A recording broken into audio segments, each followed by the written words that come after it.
Hey everyone, my name is Danilo Petrovic. I'm Ilya Marchenko. I'm Denis Kudla. I'm Evgeny Donskoy. I'm Henry Laaksonen. I'm Peter Torebko, and you're listening to the Game to Love podcast.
Well, hey, welcome back, tennis fans. And there's no Ben, but we have wheeled off the streets John Silk, aka the Silkmeister, as Liam called.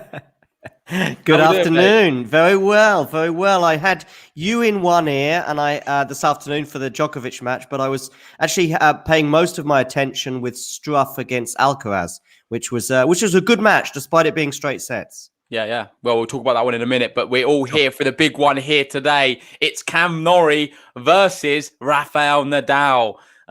They call Norrie the Nottingham Nadal. Can he do it here? It's a GTL record as well, because I believe this matchup, it's the third time we've covered it on the podcast. We've never done that before. We love a bit of Norrie Nadal here at Game to Love, and it's always the same outcome. I believe the Australian Open, we covered it, and it was straight sets, 3-love. It was straight sets again in Barcelona, where Nadal obviously ended up winning that one. I know you covered the final against Tsitsipas. Norrie did a lot better in that one, I must admit. There was a spell in the second set where he broke back to force it to 4-all, but then it's the mental issues again with Cam Norrie, a big player in Rafael Nadal, and he struggled yet again. What chances do you give Norrie today? I'll set the ball rolling. I'm going to say that I see... Okay, listen. Nadal has 98%, if you like, win record at Roland Garros, more or less, give or take point of a percent. So if we start from that base point, however, with each round that goes on, if you see what I mean, that percentage will just gradually come in a bit. So, for example, Rafa in a final is probably more like 75-80%, if you like, chance of winning, in my opinion, and statistically. So I see it as being about 90-10 today. Is that fair? I think after just watching Djokovic there, I think it's going to be higher purely because of that. Nadal has just seen Djokovic win very convincingly. I think he's got a point to prove here today. And I think 90-10 is probably fair, but I'm going to give him 95-5 in my opinion. I think he's just got that little extra gear there. And Norrie, I don't know. He's not been against Lloyd Harris. I saw bits of that match because I was working at the time. I had it on the back of the TV when I was working. And I thought he showed a bit of frailties there against Lloyd Harris. And it was just Harris not playing great. So I'm not sure what we're going to expect from Norrie today. I'm going to be cheering on Rafael Nadal with all I can. I know you're a big Rafa fan as well, but you're going to have to try and even it out and give Norrie some love until Ben gets it, because he's a big Norrie fan, as we know. Yeah. I believe the match is slightly delayed, just a little bit of a changeover from the previous match. Rafa's serving now. He's serving first. Okay, so we're going to have Rafa serving first. I'm just going to get my stream up. And what are you expecting for scores then today, John? So I've already suggested that a Rafa victory is 90%. I think, though, that again, if you then think about the chances of winning a set, then I think it comes down to possibly as much as 50-50. So I'm going to go Nadal in 4. Oh, interesting one, mate. I love that. I just want to say big thanks to everyone else who's joining us. We've got about 600 people here. If you haven't already, please leave us a like on the video. Let's see if we can get to 100 early doors.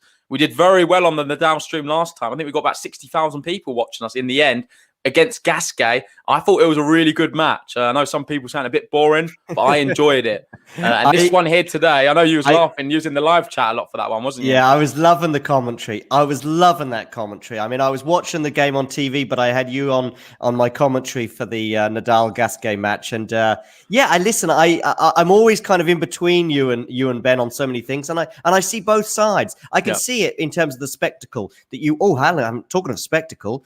Cam Norrie, 30 love. Mate, what a start for him. Love 30 here on the Nadal serve. It's a good serve out wide for Rafa. It's clipped the baseline. Really good return from Norrie. He's whipped another one into that corner, and that one's no good. It's going to be 15-30. But yeah, like you're saying, it was a good match. I had my viewpoint. Ben had a different one altogether. I enjoyed the Gasquet one. I thought it was great. It was a good benchmark for Rafa to put down where he's at right now. And I think he made a solid claim for that. And just to talk about some more stats, let's see if I can get this one up because it sort of blew me away a little bit. And I'm sure you'll be able to delve into some of these other performances as well. And that's in his previous 16 appearances at the French Open. Only 3 times Rafael Nadal has failed to reach the finals. And one of those 3 campaigns ended in the 3rd round in 2016 when he had to pull out against Granollers. Yeah, so that, I mean, crazy stats, isn't it? That barely counts, that one. But yeah, I know what you mean. So I think he lost in the 4th round to Soderling, and he lost in the quarterfinals to Djokovic. But both of those, there is an asterisk by both of them. He picked up an injury, I think, in Madrid, which affected him in that 2009 French Open when he ended up losing to Soderling. Yeah, that's decent, 30-all. And then the asterisk beside the Djokovic one is just that was during that 2-year period that Nadal had just lost all confidence, lost his forehand. It was loopy. It was crazy. And for 2 years, I was starting to worry about Rafa's long-term chances in tennis full stop. Well, I think everyone wasn't sure if we were going to see Rafael Nadal ever compete at the top again, but he's proven everyone, well, I think we all know the answer to the question now, because look what he's done since. Yeah, the turning point for him and Federer, actually, was that 2017 Australian Open. And talking of Australian Opens, it was obviously Nadal-Norrie that you guys covered earlier this year at the Australian Open. That was straight sets on. So my question for you now, JG, is what is Norrie's strongest surface? Is it the hard court or is it clay? Probably, I don't know. You'd have to say maybe clay recently. I think he's impressed me so much on it. But when you say strongest, he's not at the level where he's competing with the top 10, let's be honest. Against Tsitsipas, he fell short massively. Against Nadal, he did as well. I think there's a level to it. I'm not sure if Cam Norrie is ever going to be a world beater, someone winning Grand Slams. But for what he does and what he brings to the sport, he's exciting. He plays an exciting brand of tennis. And on that, Nadal does hold his serve. It was love 30 down, but he fought back hard with a few winners there. So great to see that from him. But yeah, sorry, I'm gone off on a tangent. Back to the question you actually asked. Norrie, I think probably the clay courts. I think he's looked really good there. He really has. And for what he is, and I think what he best can be is maybe from 20 to 50 around that sort of ranking when he's sort of keep at. You never know, can pick up maybe some 250s or 500s. I think beyond that, it's just a bit tough. And I fancy him to do more success on the clay courts now. 2 things. First of all, what do you guys think in the chat about my Norrie prediction of picking up a set today? Am I crazy for suggesting that, or are some of you also suggesting that he can pick up a set? Second thing I want to actually ask as well is actually about Nadal's run to the final, arguably, or to victory itself. I think it's tough. Norrie in the 3rd round, I think for a 3rd round match, doesn't get much tougher. Sinner potentially. How's Sinner getting on, by the way? I know he was up 2 sets to love last time I checked. I can have a look. So, no, he won. He won in straight sets. 3-love. So I think 6-3 in the 3rd. Schwartzman in the 4th round would be, again, it doesn't get much tougher than Schwartzman in a 4th round, by the way. Because Schwartzman was in the semis last year. He was in the final of Rome. Okay, his form has been patchy this year, but his ceiling his ceiling, we know, can beat Rafa on an off day, as Rome suggested. Nice, love 15 there. It was a good volley. So I think Schwartzman in the fourth round doesn't get any tougher. Sinner in potentially the quarterfinals, tough. Sorry, no, Sinner fourth round, Schwartzman quarterfinals. I'm getting my but I know what you mean. It's the same two players though who's got to face. Right, and both of them very good on the clay courts. Schwartzman not been in good form, but he's shown he's sort of playing himself into it at the moment. Yeah. Anyway, love 15. Yeah, let's have a look at this match. So as you can see, Rafa there, very deep on the baseline as always. Is that an ace? I think it was. Fault. No, it wasn't. Fault. Just fault. Mm-hmm. Norrie came in to look at the line, but I was going to say, what a serve that was. Seemed to be venomous. Yeah. So I have exactly the same racket as, well, not exactly the same, I mean, but the same model of racket as Norrie. Oh, interesting. Do you hit like Norrie or not? You got a bit of a Norrie flair, John? I think he's got a bit more flair, a bit more pace, a bit more everything, really. I've actually got the Marin Cilic racket myself. Okay, and how do you match up to Cilic? Are you similar? Big serve? Well, we're similar in the fact that we're very inconsistent. Let me say that. So who's better between you and Ben, by the way? Me, mate. Easy answer. I can bagel him next time I play. No remorse. I was being a bit generous on him last time. He was up 5-2. I don't know what was happening to me, but I ended up winning 7-5. Okay. So he's a bit of a bottler. He's a bit of a Cam Norrie, we call him. Ben on the streams. 15 I'm not wishing any bad luck on Cam Norrie. I want to see a really good game of tennis today. And so far, it's been really encouraging. We've seen some good signs. Both players striking through the ball very clean.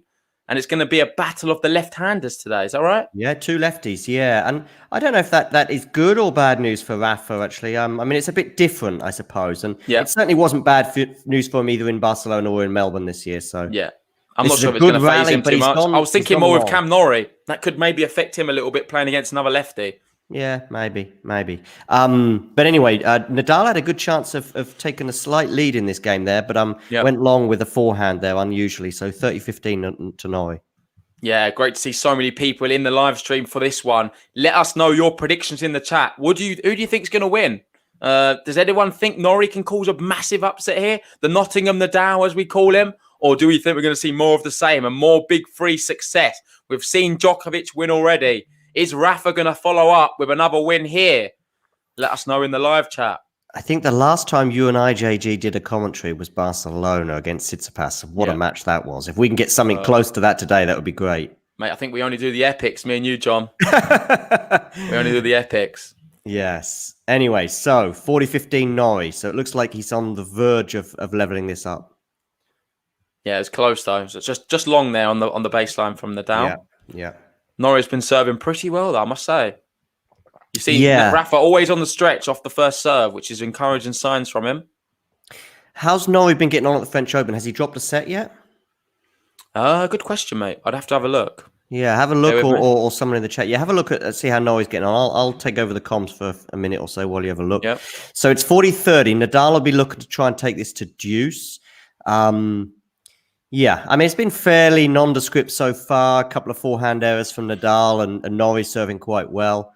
Nip and tuck, but it's still early doors, as you say. First serve there on the backhand of Nadal. Nadal gets it back, but Norrie should win this point.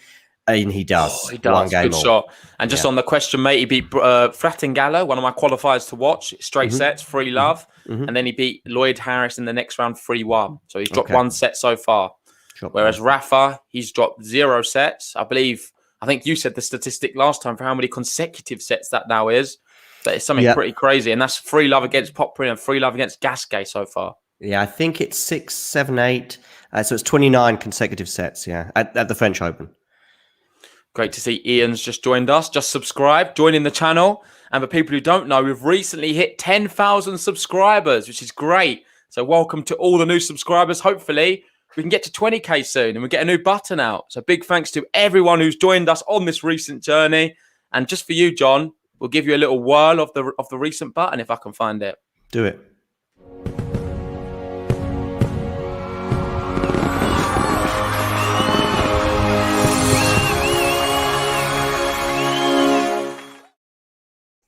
Woohoo! It's nice. It's cute. It's a cute one, that's for sure. Yeah. 15 love to serve here. Norrie got out of that service game in the end, 1-1. I'm not seeing any double faults from Nadal yet, which is great to see. Yeah, the forehands look Oh, good that's a big there. one. He's on the smashes. He knows he's out. So it's 30 No, love it's just Nadal. out. Yep. Lost the ball there for a moment, but it was long. 30 love. Yeah. Yeah, no, Nadal's looking fine. The service game this year for Nadal has been a bit patchy, certainly since the clay court season, whether it's been on clay or perhaps even in Melbourne, his serve has been a bit patchy this year. Of course, he had that back injury at the beginning of the year. But I think since Rome, he kind of turned a corner. I think the match against Shapovalov that he managed to scrape through, I do think was a big win for Nadal. And I think that's a turning point, mate. Good spot there. Clay season to turning point. I mean, if he goes on to win the French Open, I think he'll look back at that. I mean, he faced match points, I think, against Shapovalov. Yeah, he really did. Shapo played very well. I just want to give a shout out to Michael there for the super chat. Appreciate that, mate. He's saying, who wins the battle of the Midlands, Evans or Norrie? It's a really good question. I think Norrie's edging it at the moment. Yeah, I think so, yeah. I mean, the big thing for Evans is the fact that he beat, obviously, Novak Djokovic at Monte Carlo. But since then, he's not really pulled together too many results, and Norrie's been the better player from the Midlands. So I think he's edging it right now. Would you agree? Yeah, I would. I mean, the Evans thing is a bit funny. Of course, he's now had 2 Grand Slams this year, and he's gone out in the first round at both. I think he suffered a bit in Melbourne because I think he won a tournament on the eve of it at 250, which meant that he struggled a bit in the first round. Then he went out in Melbourne. And then he went out in the first round again here. That's a decent backhand. And Norrie's saying it went out. Yes, it did. I don't think we're going to get the game to love. Just stretched it long. Apologies, John. No problem. Yeah, so I'm with Michael or I'm with you on that, JG. I'd give the edge to Norrie at the moment. I mean, the 2 Grand Slams, it's his 2 third rounds in a row. And Evans has gone out in the first round at both Grand Slams this year. Yeah, the big occasion, not been rising so far. But he did very well at Monte Carlo, so let's not be too harsh on him. 40-15 here for Rafa. It's not going to be a game to love. We've had 11 minutes played so far, and both players have impressed me. We've not seen much wrong from either of them. No, and big whipping forehand down the line. Yes. Does he make it? Yes, he does. He catches the line, and Rafa leading here in the first set 2-1.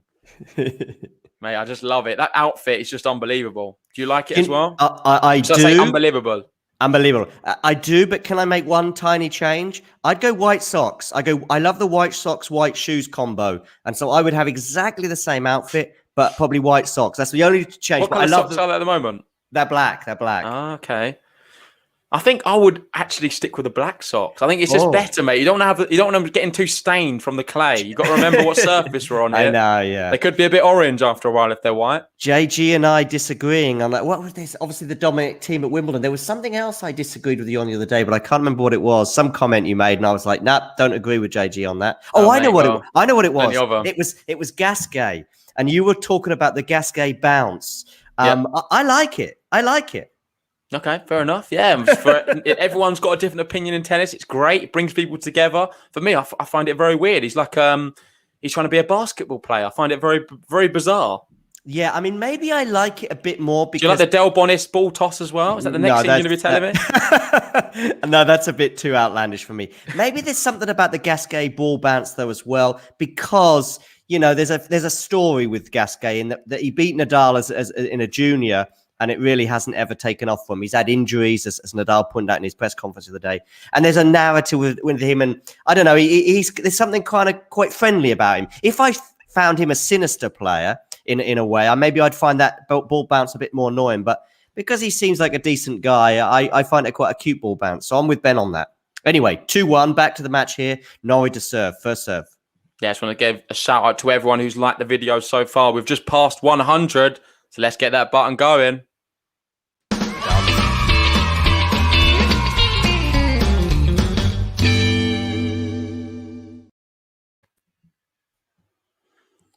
Good point there, Nadal. Did you see much of it? Yeah, I did. So just at the point of 100 likes, Nadal brings up love 15 against Norrie there. It was an excellent forehand from Nadal that basically meant Norrie was struggling a bit and ultimately had it just out.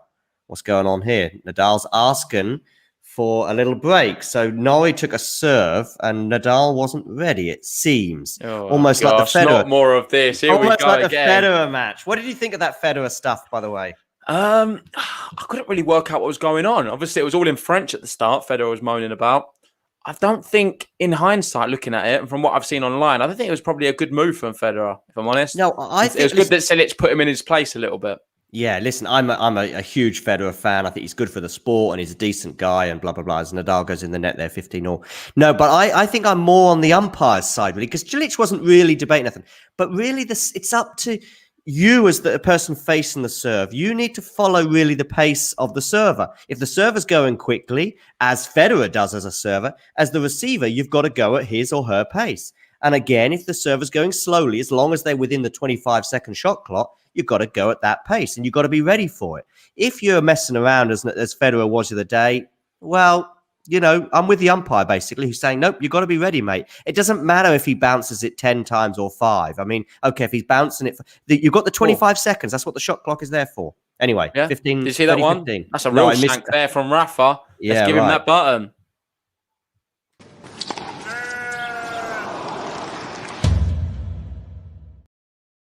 That's a proper shank. I think it left the stadium. Yeah. It hit the frame and flew up into the sky so high. And you can see there from the stats, we've not seen any winners yet from Cam Norrie. Unless that was, I think that was one. But it's 40-15 now, though. It goes 40-30 there. A forehand error from Norrie there. So he'll be disappointed with that. There's not been a deuce yet, by the way. Are we going to see one in this game? Well, in this game, maybe. I don't think I've seen enough from Rafa yet to be encouraged. I saw that shank there, 4 unforced errors early doors, or 5. It's just outdated one. Mm-hmm. It's just a bit, he's warming up, to say the least. You look at Djokovic earlier, he come out the blocks fast. I don't want to be too harsh on Berankis, but I think Cam Norrie is a lot better player than a Berankis. Yeah. So potentially that could be why. But Nadal has not really excited me too much yet. Maybe I have too high standards from him. Yeah, and it is early doors, but that's an excellent shot. That does excite me though, John, and we are getting the juice. It's a big forehand from Rafa, and the crowd like that one too. Unwieldy down the line there. Classic Rafa. Kind of open court because he pushed Norrie out, but he still needs to put it away, and he did. Excellent. It's still a beautiful sight, mate, when it just comes off the clay like that, and there's no one round him. That's 7 winners now for Nadal. Brilliant start for him. Yeah, the ratio of winners to unforced errors, you really want to be looking at sort of 65-35 in terms of that to really be a good match. And he's got it up to 7-5 now. Yeah, good analysis. I agree. Got a bird flying over there. Yeah, right. Anyway, Juice, on the forehands at the moment. 2 left-handed forehands now on the backhand of Rafa. Backhand Norrie, backhand Rafa. Backhand to backhand here. They're quite insistent, although Rafa goes wide with the backhand. I think he's just stuck in the rally a little bit. Went down the line. Yeah, wrong choice, advantage Norrie here. For those of you wondering, I got my old Sevilla flamenco mug. I know Rafa's from Mallorca, but that's the closest thing I've got, I'm afraid, today to show my support. Nice. I think I've got a long day streaming, John, so I'm going for the water right now. Keep my throat in gear. Yeah, so advantage Norrie. They're on the backhands again, although Rafa runs around the backhand to get on the forehand. Rafa on the forehand again, this time to the forehand of Norrie. They're going cross-court at the moment, and Rafa unforced error. And it's game to Norrie, 2-all. Yeah, Norrie holds. Well done to him. He's looked very, very calm and good right now. I think he's hitting the ball cleanly. 18 minutes played. We had Djokovic, I think it was 7 for the set at this stage, not long ago. So well done to Norrie. Stick it in there with Nadal. Yeah, I did say in a brief chat that we had just before going on air that I said that maybe there might even be 1 or 2 tie breaks today, and I think I even suggested that Norrie might win one. So we'll see how that pans out. Nadal's not got a great record in tie breaks. I think that's against top 10 players predominantly. It is, yeah. He can't get past Dominic Thiem, that's for sure. But it's not Dominic Thiem the other side. But Norrie recently, the way he's been playing, it's been a bit like a top 10 clay quarter. He's looked solid, I must admit. So whether that has an impact, Norrie, I think he could be a good shout for a tie break. I'm not going to be going for it though, John. You know me. I'm going to be Vamosing my whole way through it. Yeah. I will be trying to balance things up. But listen, Norrie's done well so far. He just got to a deuce, but ultimately held his serve quite well. And it's 15-love to Nadal in the 5th game of this first set. Yeah, good serving as well from Rafa. He's won 100% of his second serves and 78% on the first. So he's not really giving away too many points on his serve, which is good to see. Yep, 30-love. The biggest worry is the fact that he's not really done any indents into Norrie's, but it's only just started. No, I think he'd be happy with that. And as I said, his serving was a bit shaky at various points during the year, particularly since the clay court season got underway in Monte Carlo. We remember that match against Rublev when it was all sorts of things were off. I mean, it wasn't just the serve, the backhand into the net was a shot I kept seeing in that match, I remember. But he's taken on some strides since then, obviously winning in Barcelona. But I don't think he played that well throughout that tournament in Barcelona. No, it sort of papered over a few cracks. I thought Tsitsipas was the better player, even in large parts of the final. Obviously saved a match point. Rafa did as well. And if I was Rafa right now, I'd be really encouraged because you're serving well. I think the priority for him is the serve. It's not actually the return, because he knows even him at like 50, 60%, he's going to be able to produce some breakpoint opportunities because he's just too good. Whereas with the servicing, there's not really so much leeway for error, to say the least. Big winner there, though. And it's a game to love from Rafa.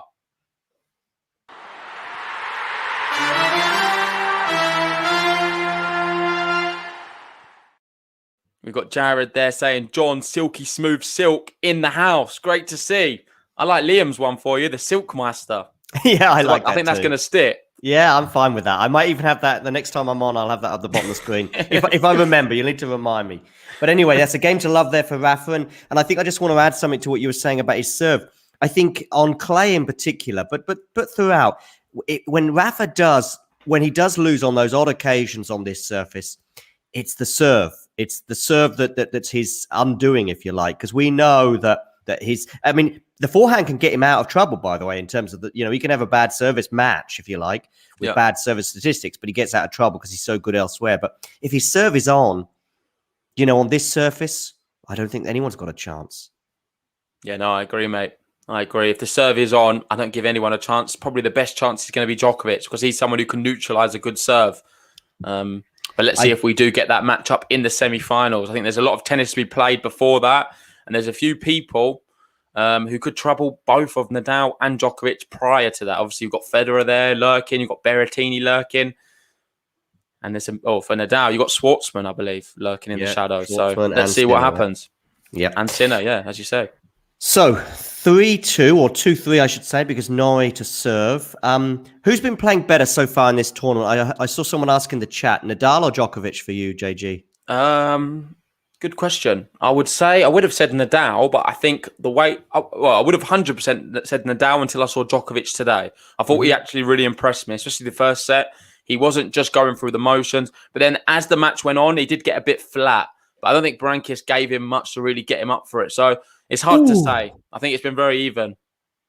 Oh, my goodness me. That is the best point of the match, particularly from Nadal's point of view. He was in big, big trouble there, basically. Almost basically a winner from Norrie. Nadal's defense, but Roland back the years with his defense there, just got his racket on it. But actually, not only did he just get his racket on it, he pulled off an amazing lob, followed by an amazing drop shot.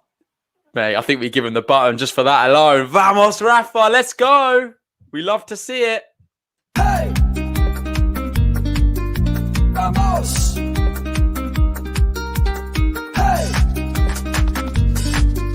Vamos! Rafael Nadal! Unbelievable. There he goes, John. Brilliant shot from him, as you say. I think it would look better on the replay, to be fair, as they slowed it down a little bit. Yeah. I mean, how often? I mean, that's a really unusual. Oh, hello, a second. Is he going to get 30 love here? He should do, and he does, but he got away with it.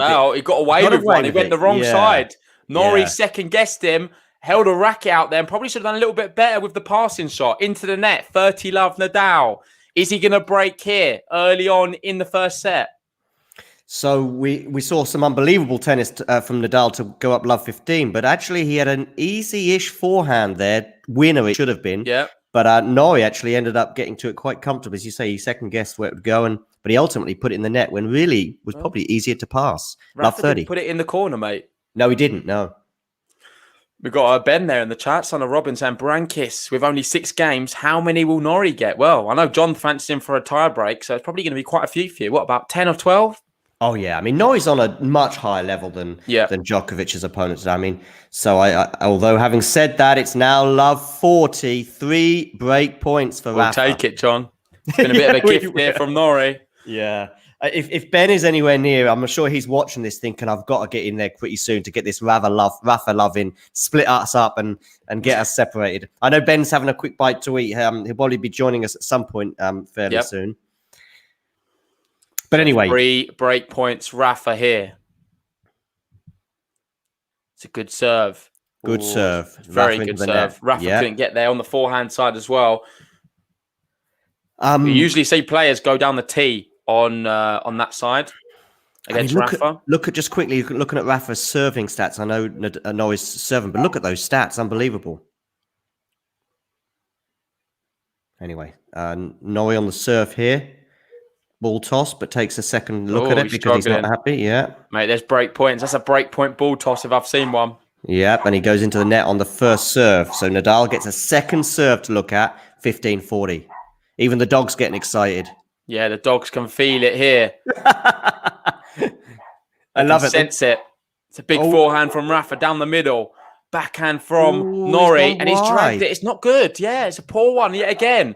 30, and I think he's been fortunate to have these breakpoint opportunities. So in a way, I think it's fair that he's missing them. Do you know what I mean? I don't mind that. He shouldn't really be in the position of love 40. He's got kind of got away with it. He's got to go. He's still got another one here, though. This is the toughest one to always save, as you know. Yeah, 30-40. First serve, Norrie. Third break point for Nadal. Norrie gets it in on the backhand of Rafa. Oh, he goes into the net. An unforced error there from Norrie. Break.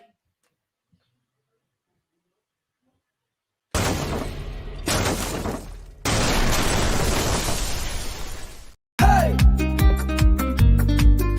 Vamos! Hey! Vamos! Rafael Nadal! Unbelievable. Come on, Rafa. That's what we want to see. He's leading now 4-2. Can he consolidate the break? Just like that. Norrie's not really put a foot wrong until then. That was a poor one into the net on break point. He did well to save 2. He couldn't save the third. And now, well, Rafa's in the driving seat completely. We've got some people making some guesses to what Ben's eating in the break. Let us know what you think. We've got Michael going with Ben having some beans on toast and orange squash.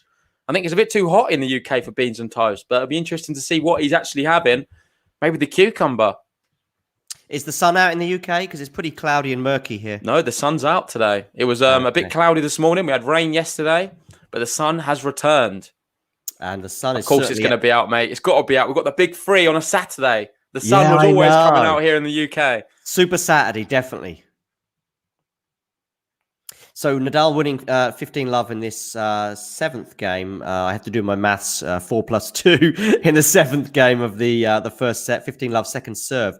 But just a quick review of that break there.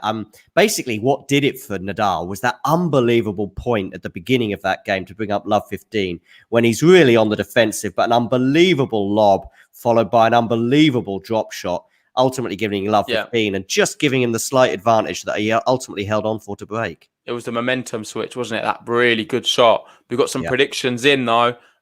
We've got, where's it gone? Danny D going, Ben's having porridge. Ruchit feels like the cereal as well. I think it's a bit late. It's about 3:30 in the UK. I'll be worried if he's sitting on his porridge already. Well, already. A bit late for that. We've got Alex going for the salted cucumber. Just salt and cucumber. That's it. Nothing else. We've got son of Robin. Here we go. Ben's confirming. Michael was correct, apparently. He had beans. He had cold beans. You know me. Better and a beer with it. So. Oh, hang on a second. So son of Robin is Ben, is it? Yeah, that is Ben. Oh, okay. I've only been watching you guys for a year and I still didn't know that. Okay, here we go. Anyway, Rafa on a lovely little control volley at the net. Rafa at the net. Love here to consolidate. And I know what you're going to say. Rafa at the net is another level. I thought Djokovic was brilliant at the net earlier. Rafa does things differently as well. It's a different kind of net play. Just as effective, though. Really good. Yeah. I mean, Rafa's Wimbledon record is a bit deceiving in terms of his net play, because obviously we often think about net play at Wimbledon more than probably any other tournament. But his golden touch to match his almost golden T-shirt, but maybe that's a bit of a stretch. Oh, that's a terrible first serve from him. Yeah, well, second serve, Rafa. I just want to say big shout out to everyone who's joined us for this one. We've got over 700 people here, which is awesome. If you haven't already, please leave us a like on the video. I've got a special button for 200 likes if we get there. And if you're new to the channel, hit the subscribe button. We've hit 10K. Let's see how many more we can get this tournament. No, Nadal going long there, unforced error there. It wasn't too far out, but he did just go a bit long. And Nadal does that kind of realizing his own error. 40-15. But just having a quick look at Norrie's stats, 2 winners to 5 unforced errors. You're not going to win many matches with that kind of ratio. Yeah, agreed.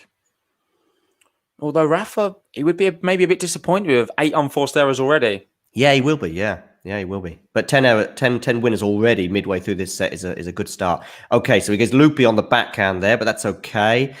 Forehand moonballish. That's sort of okay. Yeah, that's nice cross court there. Rafa, can he get it? Yes, he can. He can. It was the shot we all saw on. That shot was on fully, and you can't give him an invitation like that because he's always going to put it away. And well done to Rafael Nadal. He consolidates the break after 30 minutes.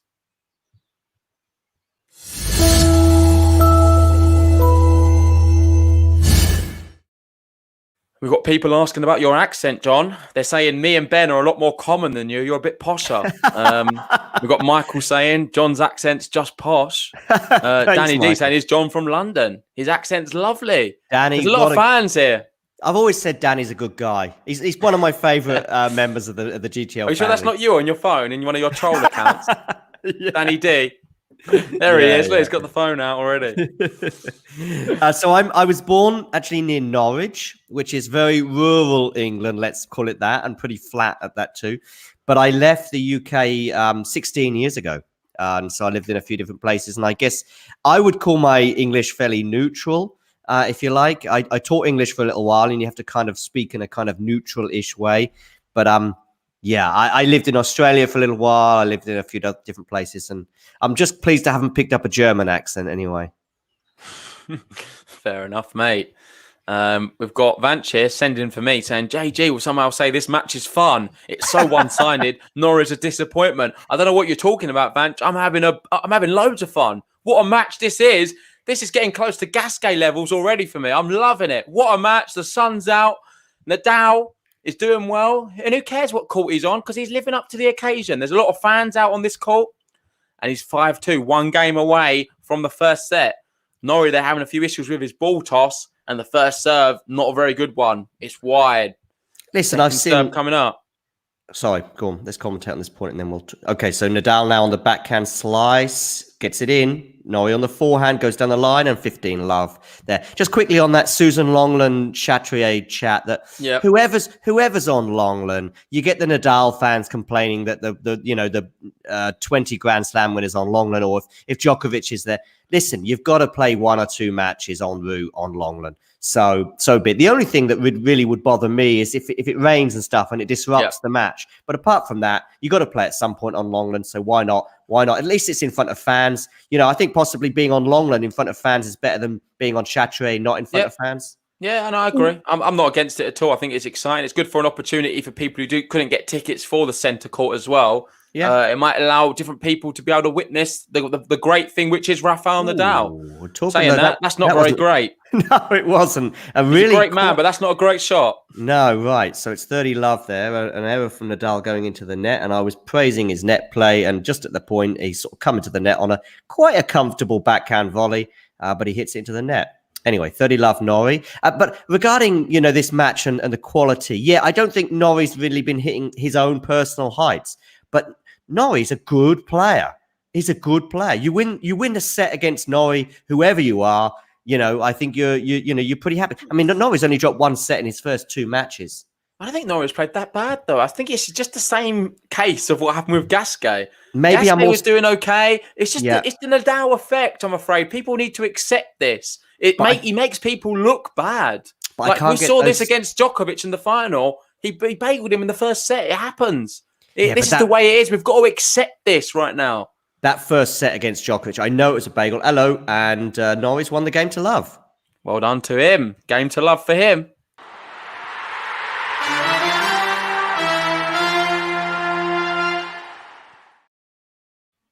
That French Open final first set bagel, by the way, is probably the closest bagel I've ever seen, if you know what I mean. There was quite a lot of juices in that. I mean, I think it was like almost an hour, and yet it was a bagel.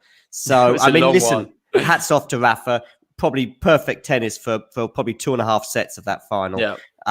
But still, it was incredible. a close bagel. I think unforced error wise, there was like 2 or something after that set. It was something mental. The stats were just unbelievable. An interesting question coming in here, and it's a bit of a bold one. We've got Neithy saying, can Swiatek win more Roland Garros than Nadal? Honestly, no. I think she's unbelievable. And she's barely dropping games at the moment. Never mind sets. And I tell you what I will say now for back to back. I tell you what I will say. Swiatek this year is a bigger favourite for Roland Garros than Nadal. That's what I would say about right now. Will she win? Will she win more in her career? Almost certainly not, just because Rafa's basically won every year, bar 2 or 3 in his entire career. But no, for me, Swiatek is a heavy favourite. Barty's out injured. Halep didn't even make it. You know, Osaka's dropped out. You know, many. Yes, Sabalenka, of course, and so many. There's quite a few flaky players as well that we know have the talent, but they just don't have the mental strength. And I think, in terms of her clay court game and this particular tournament, like very similar to Rome, where she dominated in Rome and won obviously double bagel in the final. Serena, excellent narrative there. It would be great. Oh, I should really switch back to this one. 3 set points here for Nadal. No, it's all good, mate. That was an ace down the tee from Rafa. You can finish what you're saying. It's all good. Yeah, anyway, so Swiatek is a bigger favourite for me than Nadal, but I'm saying that 3 set points. The dogs are barking to indicate the set points. It seems to always be happening. They did it on break point, and they're doing it on set points now. They know when Rafa is close. Yeah. First serve, hits the net cord. We're going to have a second serve to look at here. But his second serve win percentage is right up there with a first. Yeah, right, exactly. He's not even sweating yet, Rafa, and he sweats a lot usually. Just showing. He does, and he's got it. Very comfortable. Gets it first time of asking. 1 love to Rafael Nadal. Hey! Vamos! Hey!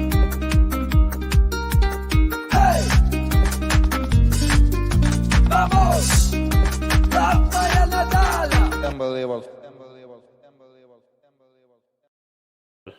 Unbelievable. Just like that, 37 minutes played. And was Rafa ever in doubt there?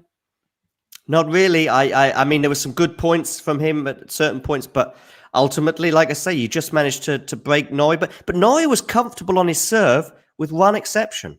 Yep. With one exception. That's all it takes, mate. To be fair, he just had the little one blip.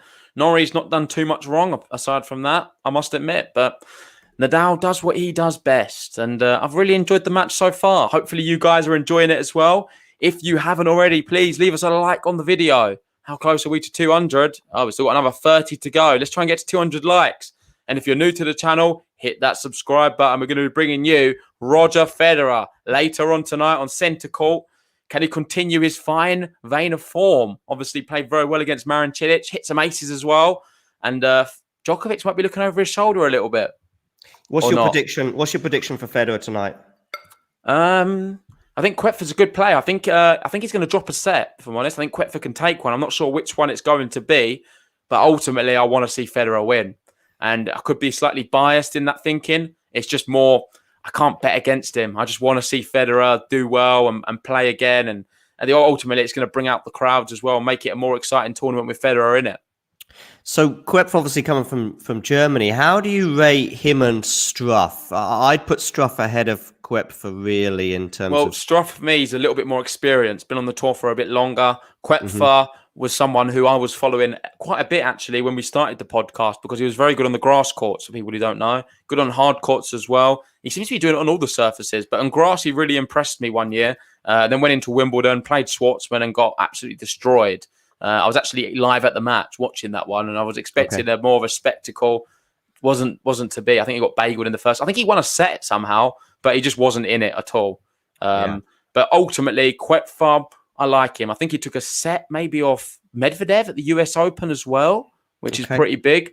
So for me, I like him. Struff, the more experience of the two, and I think he probably would beat someone like a Koepfer, but I still would be careful of Koepfer. I think he's dangerous. He's got a lot of weapons.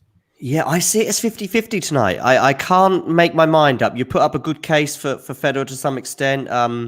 And I know he's played quite well so far. I think Federer's going to be very happy with his tournament thus far. Even dropping a set. I mean, the more minutes he has on court, the better for him.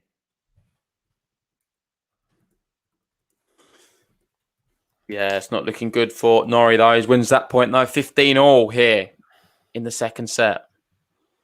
Total points won, 30 for Nadal, 20 for Norrie. But a lot of them 30 have been important points. He's won break points when he needs to. You can see there 67% break point conversion. And also served out well as well. Not dropped many on his serve, has he? No. So there we go. 30-15 to Norrie. Norrie will not want to be losing his set. Norrie will not want to be losing his serve, this early on. Yeah, agreed. 30-15 on the forehand there. Goes to the backhand of Rafa.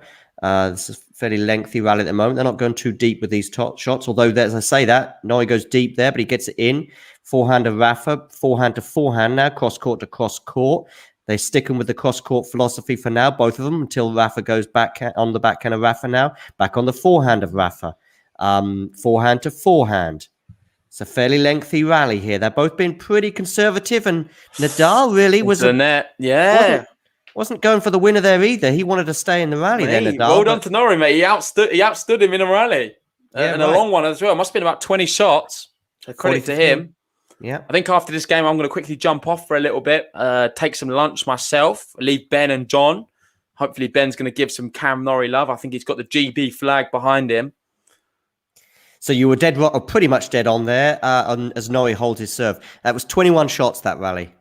Oh, 21. Yeah, I thought it was about 20. So I was counting, you see, on your commentary. Not bad. All right, so we welcome Ben in. Are you ready, Ben? Bring him in. There we go. Hey, how's it going, guys? How you doing? I'll let you and John take it away. I'm going to head off, have some lunch, enjoy the match. All right, and mate. One thing I want to say is, vamos, Rafa. Let's get this done. I don't want to see any slip-ups. Let's get this done. I love that expression, JG. Let's get this done. Well, yeah, he needs to get it done.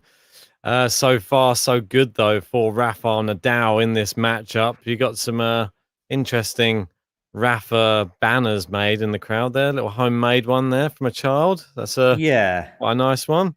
It says Allez, which is like Vamos in French. But that's French for Vamos, basically. I know. But should say Vamos. Anything with a Spanish flag and Rafa has to be Vamos. Can't be Allez. There's no Allez Nadal. Have you been watching so far? Yeah, I've been keeping an eye on it, mate. Been listening, keeping an eye on. Any thoughts?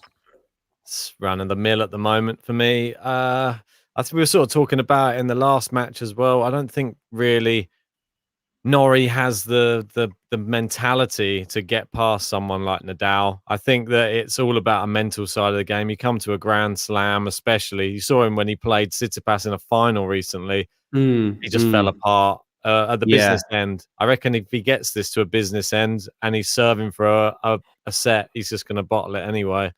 I don't want to be negative towards Team GB, but he's playing Rafa now at Roland Garros. It's not Tsitsipas in Lyon. Yeah.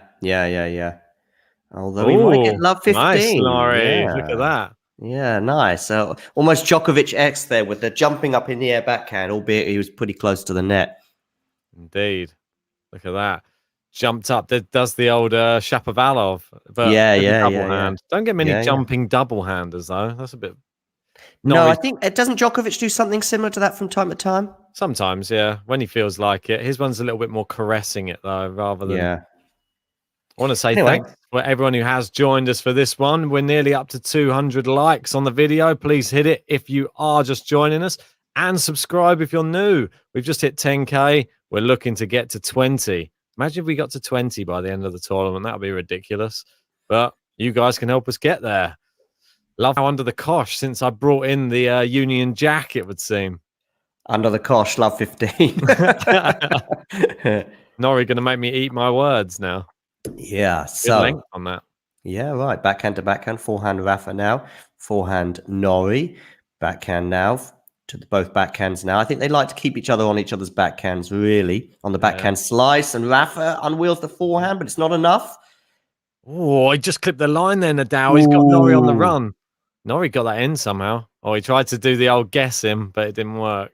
I thought Nadal had gone wide there, but you're right. It just clipped the line. You have to do a lot to win one of those rallies against Rafa. And he's stuck in it, but there's no getting past that Rafa smash on top of the net.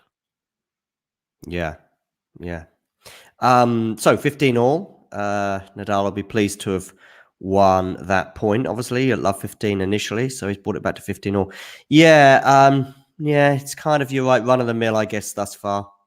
So far, but anything can happen, as we know. There's an unforced error there from Rafa. 15-30. Clenched fist from Norrie as he brings up 15-30. Nadal's yet to face a break point. Been serving very well in this match thus far.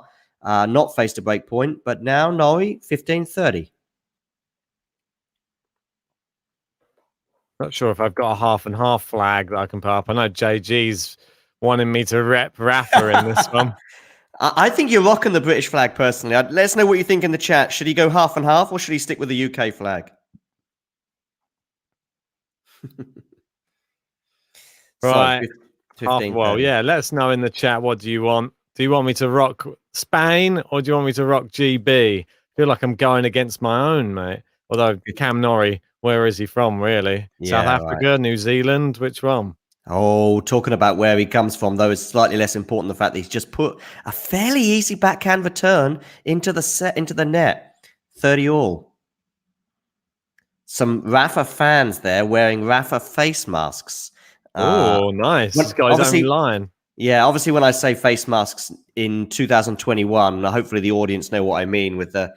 Not the face mask pre-2020, pre-pandemic. But anyway, 30 all.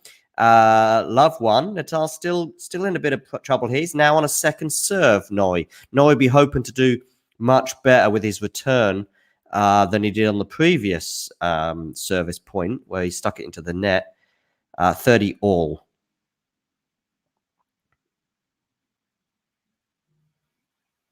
Second serve, forehand from Norrie. Forehand again, although has he gone long? No, he hasn't.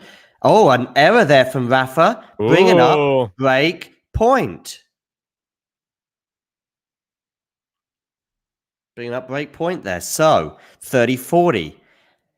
Nadal facing his first break point of the match. He's been serving very well until this particular game. But now he's in a bit... taking the score away from us. Thanks, JG.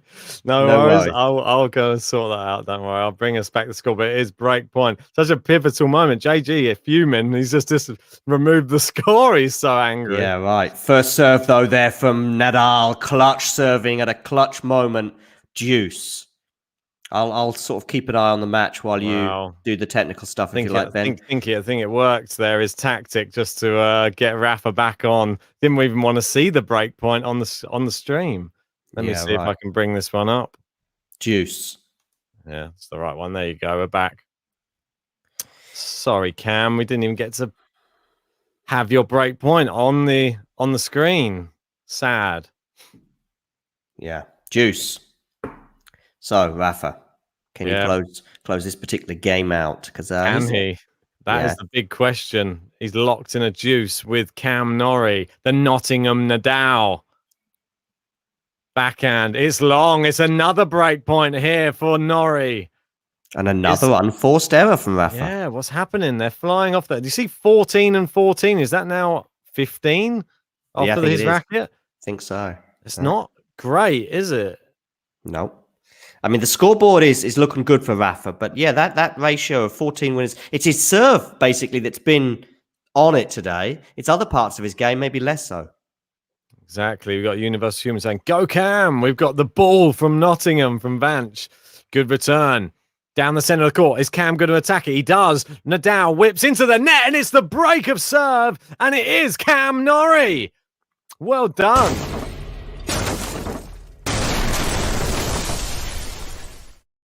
The Brits come here to play here, and it is Cam Norrie.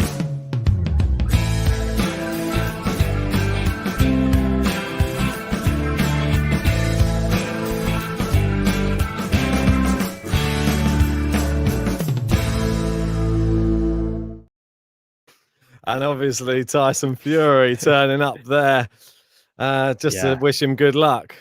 I'll tell you what, Cam Norrie, great fighter.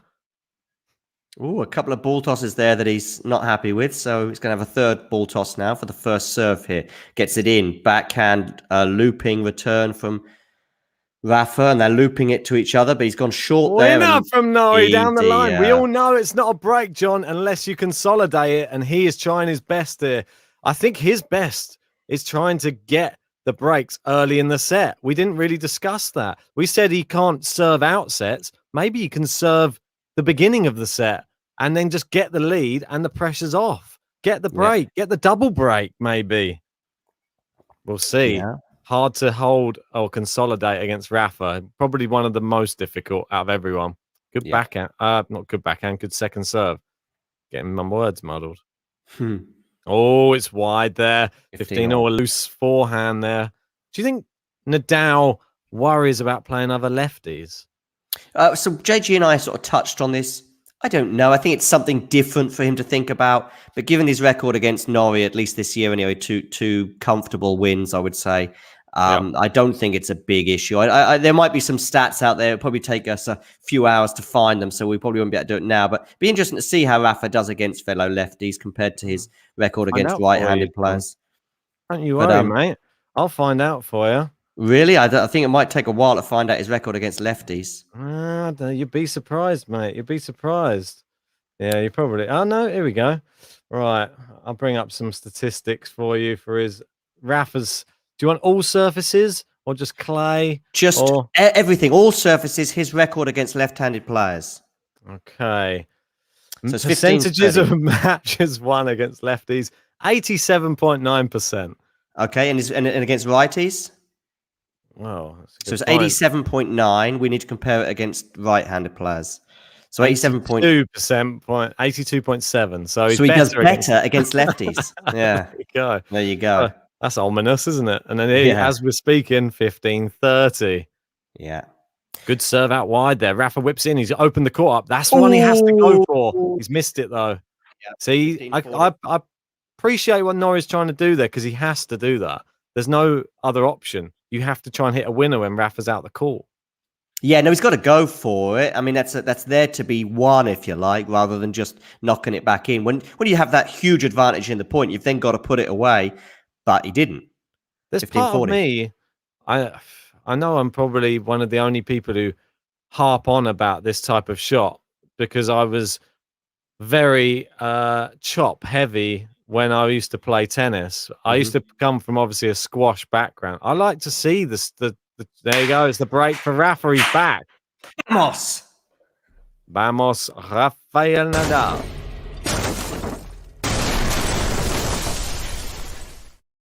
In situations like that where he's forced Rafa all the way out to that side and then Rafa's just got it back into play and he's charging back, do you think he has to go for a big topspin forehands all the time, or can you just chop it into the open space? Because chopping it into the open space, you allow yourself a lot more room for error. For me, you can it's conservative. It's conservative. Yeah, exactly. But percentage, if you're playing that type of shot, you've seen Kyrgios do it. He hits winners with chops. He just goes boom on. They hit near the baseline.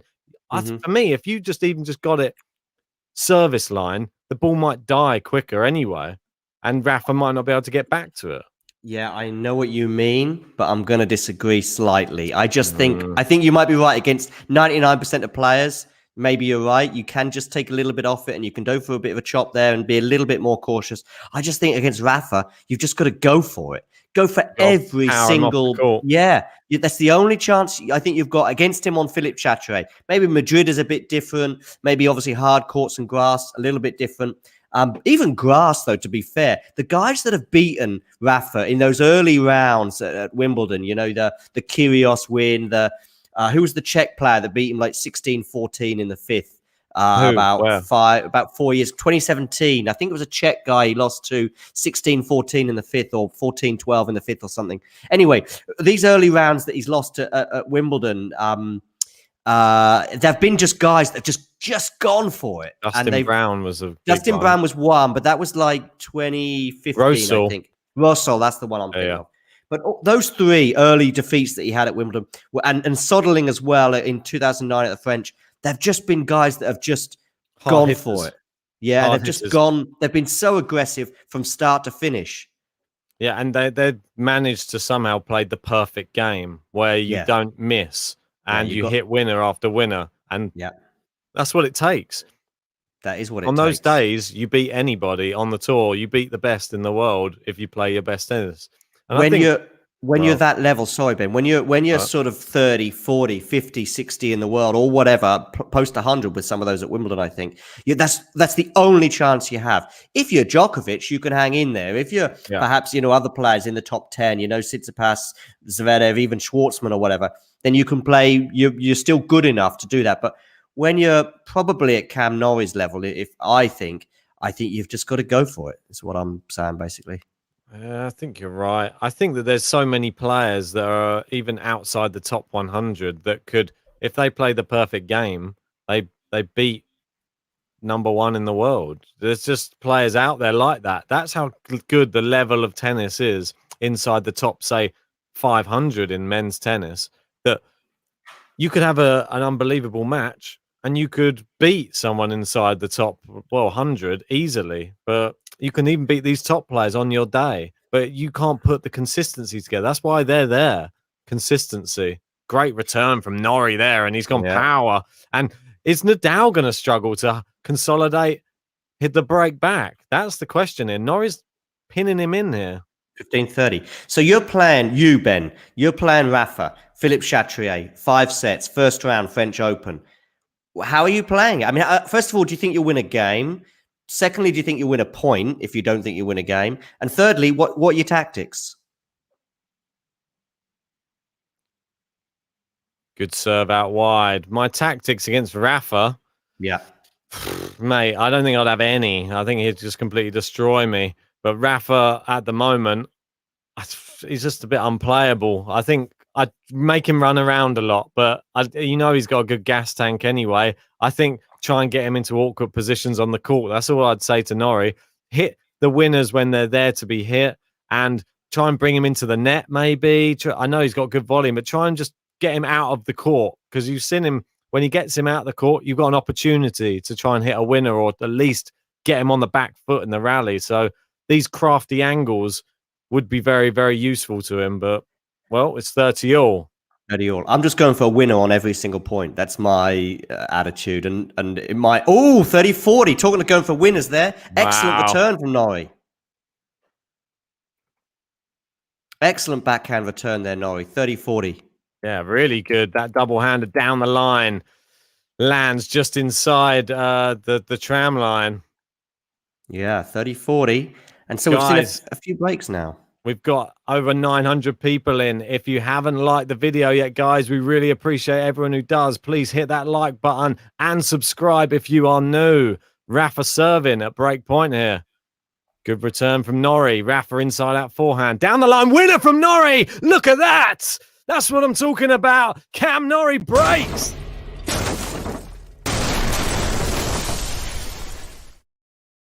Come on.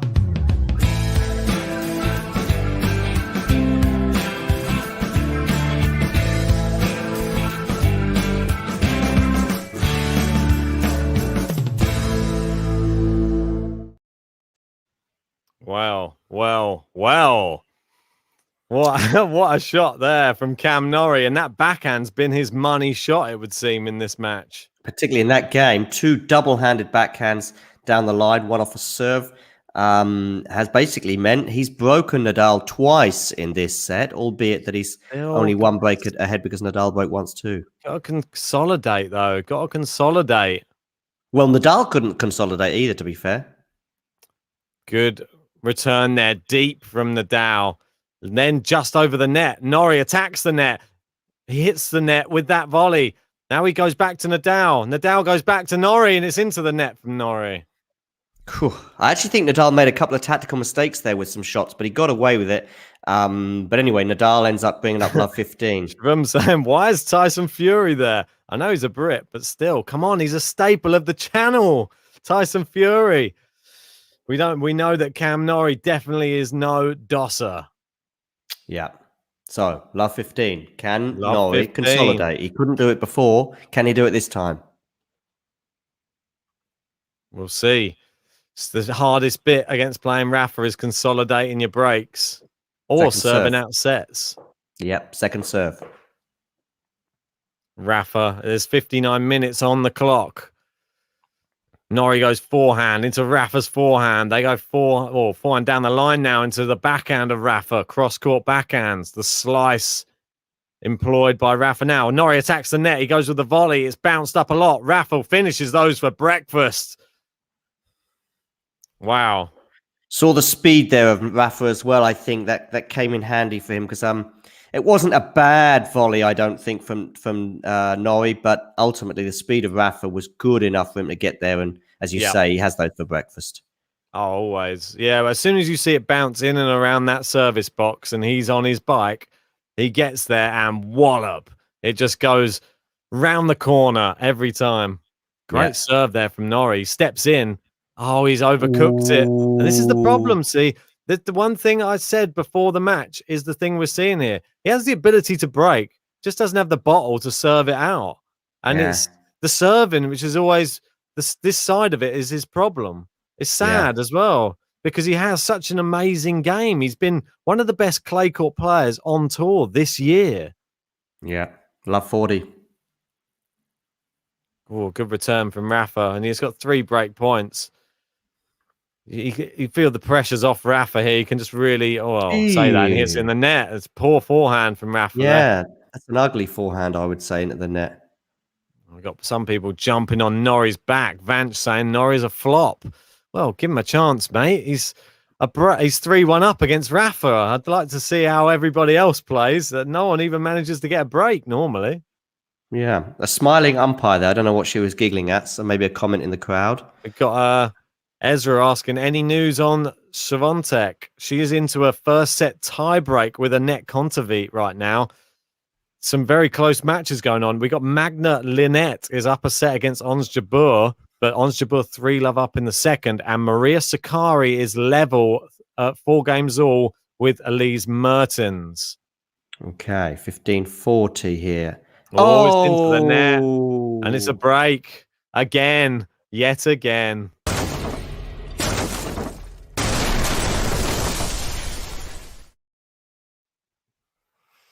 What do you think?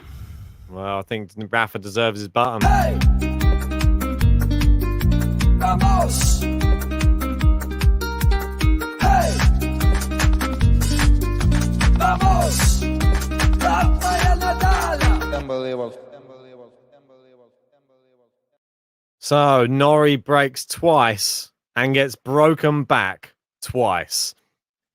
Can he consolidate a break once? We have to see now if Rafael Nadal can hold his serve. This is just getting a little bit strange, the second set. Would you not say, John? Yeah, absolutely. We've had 5 games and we've seen 4 breaks. Neither of the players can really sort of hold that advantage that they... I mean, right now, the momentum is kind of back with Nadal, if you like, having just broken there. And you'd imagine a consolidation here from Nadal, and then Norrie's really under pressure. But can he consolidate? Can he? I mean, he's to be fair, his serve in the first set, I was saying to JG just before you arrived, his serve was really on it. But those stats that I'm looking at right now on the screen, as we can all see, have dropped down a bit from Rafa in this second set. And the second serve points won, which was about 80%, 85% earlier in the match, is now down to 54. Yes, exactly. Some of the service stats could be better, and those unforced error stats definitely could. We got 18. He's lopsided at the moment for both players, and it's been like this throughout the tournament. For a lot of players, there's more unforced errors than winners. There's not many people. I think Federer's been one of them that's managed to get over on the ratio. Rafa maybe in the last few rounds, but it's been a regular thing, and I'm not sure what's causing this in this tournament, but we're seeing a lot of unforced errors coming off the rackets. Yeah, maybe the ball's flying through the air a little bit faster. Maybe it's coming off the court a little bit faster too, but that should really give you an advantage for winners, I guess. But no, I don't know. But that's an interesting point. And yeah, both players will be very disappointed to have less winners than unforced errors. I mean, I think I said at the beginning of the match, if you're really on it, then you can be sort of getting 2/3 of those shots, if you like, as winners compared to a third unforced errors. Anyway, 15 love here. Rafa on the forehand goes to the forehand of Norrie. Rafa looking to hold his serve for the first time in this set. Oh, there's another one. It's a bit of a shank there from Rafael Nadal. Uncharacteristic.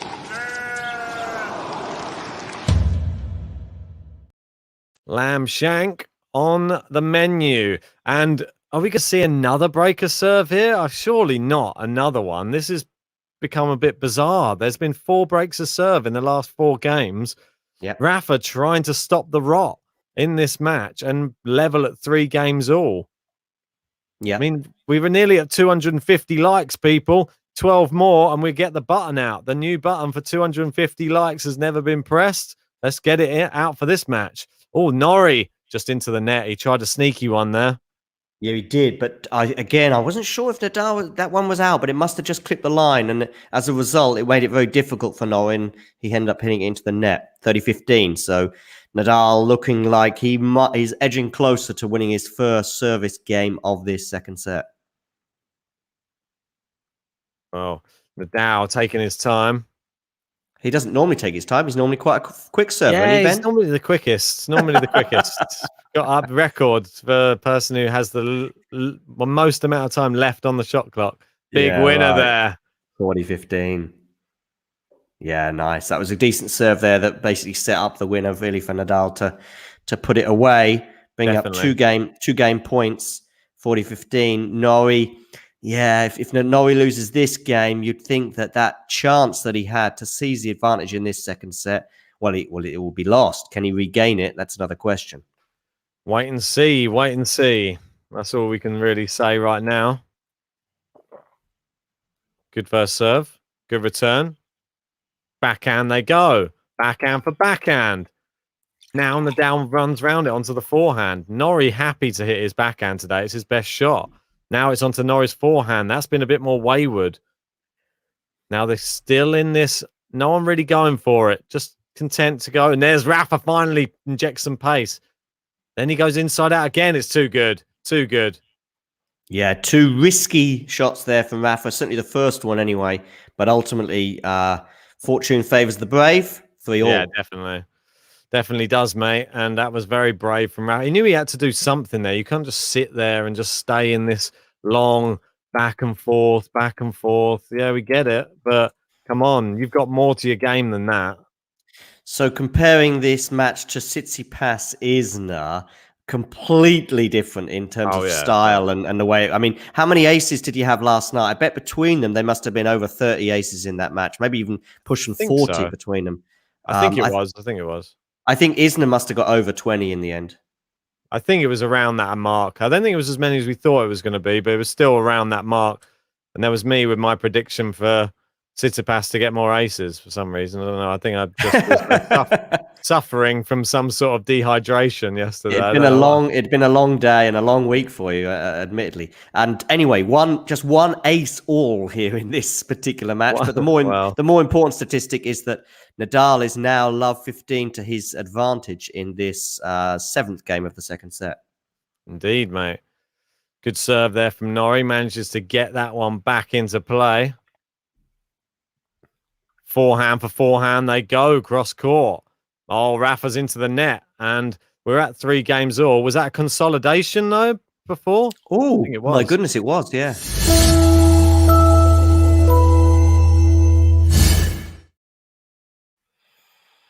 So Rafa went big there on the forehand, and this time the brave or the aggression didn't pay off. 15-all. Oh, you've gone half and half on the flag. Yeah, mate. I thought I'd do it just as normally when there's only one of us can display a flag, I'll rep both. So I thought I'd have both. Yeah, I need to get a green screen sorted out. Okay, so backhand to backhand here. Rafa on the backhand slice. Oh, nice drop shot. He's gone for the lob. He's got it. Norrie, nah, that's not going in. Wide. 15-30. That was a good point from both players, really. I think Norrie's a little unlucky. Perhaps you could be critical of him, saying that his shot that just preceded the volley wasn't quite good enough. But I don't know what else he could do really at that point. There's news in the other match going on. Iga Swiatek, she has taken the first set in a tie break. And we've got Ons Jabeur, the other. She's up against the other Polish lady in the draw, Magda Linette. She just bageled her in the second set. So Miles that's gone wide from Rafa. So Ons Jabeur's gone to a third set then. Yep. Alex saying high-tech stuff. Yeah, the double flag. Oh, I just a whiz on the Photoshop quickly there, just to try and give us something. And we've gone over 250 likes, guys. Let's get that new button.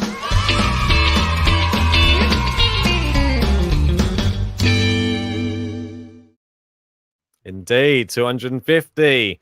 Love to see that, guys. Thanks very much, everyone who has liked the video. Continue to like it if you haven't already, and subscribe if you are new. We're going to be bringing you Federer later, and we cannot wait for everybody to join us for that. It's going to be an epic one, guaranteed, on Philippe Chatrier.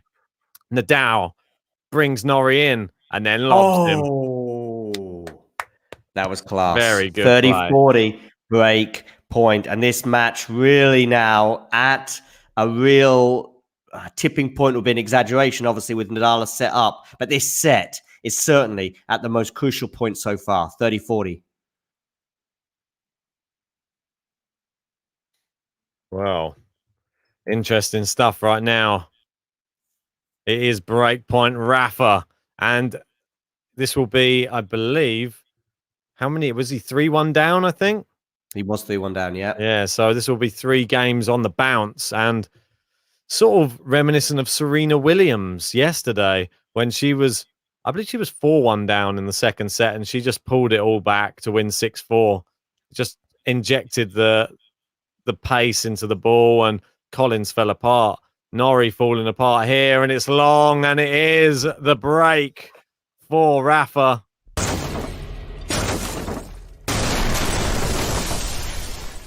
Hey! Vamos! Hey!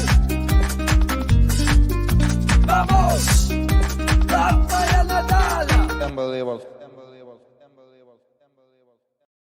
Just like that. It turned around in 3 games. He was 3-1 down. He's now 4-3 up on the break.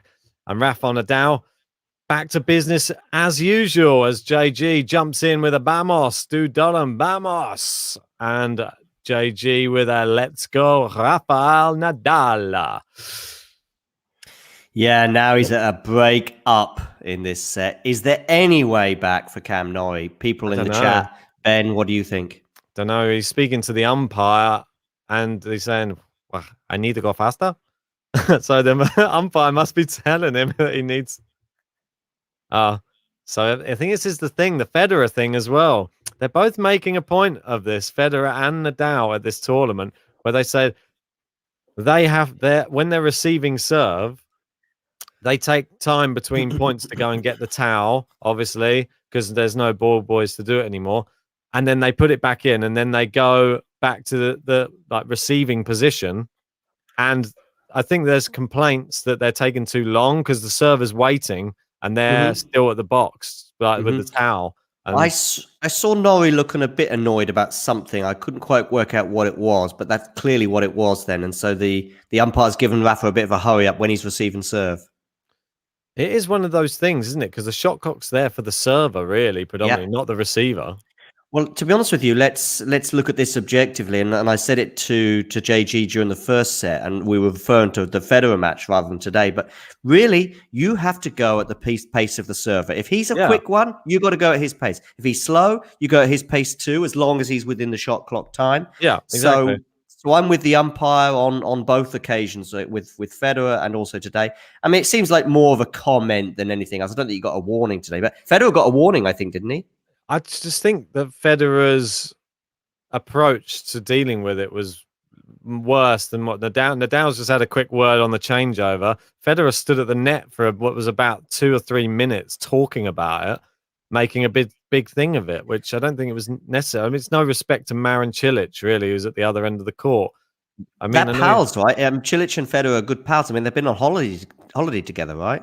Well, yeah, I think they're fine because he was saying to Cilic, is there a problem with you? Like, do you have a problem with it? Right, yeah. Because he was like, pushing it to. It's not his decision; it's the umpire's decision. He's pushing it to say, "Well, if he's fine with it, then I'm good."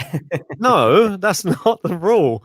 It's not the players who make the rules. Oh, big winner down the line there from Rafa. Really good play. Yeah, 15 all as he sort of tries to edge closer to winning this second and really important set on clay at the French Open, albeit on Susan Longland. You don't want to be going 2 sets to love down. Anyway, 15 all, hits the line again there. 20 winners now for Nadal in this match. 20-8, it looks like, regarding the winners ratio, which is obviously looking good for Rafa. Good first serve there as well. Ooh, I think he's just gone wide, has he there, Norrie, down the line? Yeah, just wide.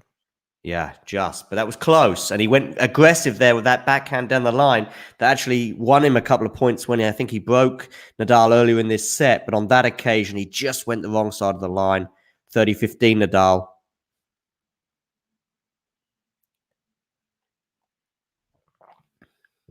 Nadal serving 30-15 into the net with the first serve there. Is that Roger Federer running across the court? Oh, he's wearing the same outfit. Yeah. So you think, by the way, how do you think Federer's going to get on tonight? I think he wins. I think he wins in 4. Okay. I said that last night for Tsitsipas, isn't it? I think it's the night session thing. Yeah, I went, Nadal. oh, that's nice. Nadal too, it's almost like he's turned robotic now, Nadal. He's gone into that. He knows where the return's going to come. As soon as he serves to a certain place, the return only goes back one way. And then it's just like this action that he's done 10 million times before. Whoop, boom, down the line. Out wide, down the line. Out wide, down the line. Yep. Wham, bam, Robotic. done. Yeah. I mean, 1, he 2. could do that with his eyes. I bet he didn't even need to see where the ball is. He could probably close his eyes and hit that winner. Oh, he hit it at Cam Norrie there. Well, that's a bit rude. Why not playing to the open court there, Rafa? There's a whole court to aim at.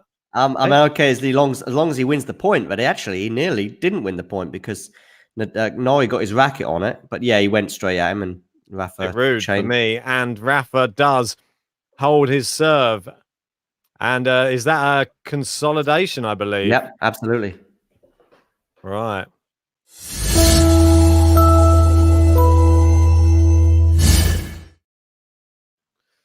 Wow, just like that. And it is Norrie serving now to stay in the second set after being 3-1 up. That is 4 games in a row. Yeah. Yeah, that's huge. Court backhands now. Goes cross court. Down the line. Oh, Rafa into the net. A bit uncharacteristic. I think he can allow himself. He'll be serving at least for this second set now. He has the opportunity to just leather the ball if he fancies. What do you reckon on third? Well, he did fancy it there, didn't he? But he didn't work out. I don't want to get ahead of ourselves, but I was going to say, what do you fancy on the third set here? I think this is... Oh, Norrie, what is that? That is an easiest shot of the match for him, and he's put it wide. This is the crucial set in a way. I mean, I'm not suggesting that I think Norrie can win, but this is the crucial set, given that he's broken Nadal's serve twice in this set. I think if it did go 2 sets to love, first of all, there's no way back for Norrie, in my opinion. And I think I would then backtrack on my original opinion that I started the match by saying I thought Norrie could win a set. And this is the set that he could or should win if he's going to win a set. Anyway, 30-15 for Norrie. Yeah. What do you think? How do you see this match? You're going to be straight sets for Nadal now? I think I always was, but I even when Norrie breaks, I still think as long as there's games left in the set, Rafa's coming back. That's the way it is. Yeah. It's just unfortunate. Oh, look at that return from Rafa. Great length for Norrie.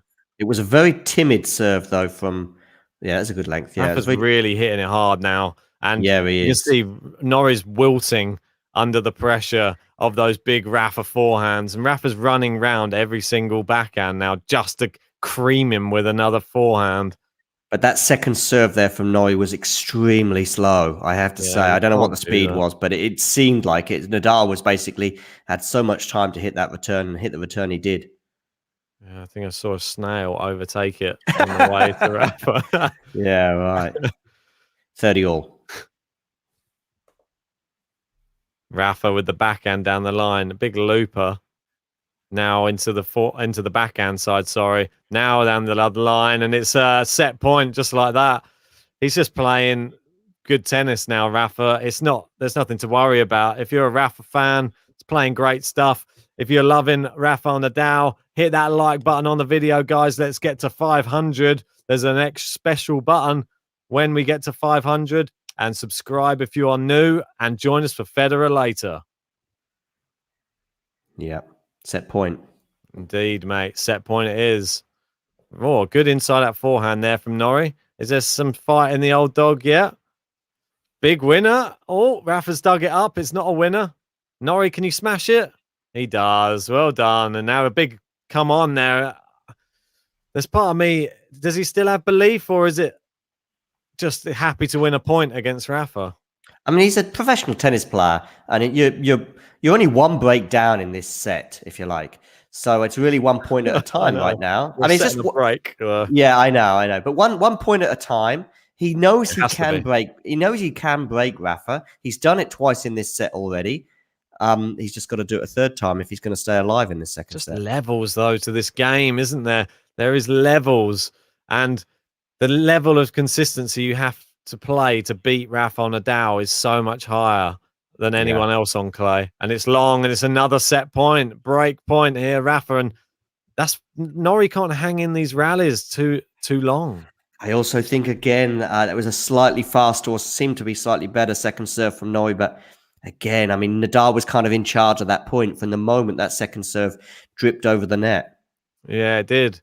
And it is break point. Set point number 2, Rafael Nadal.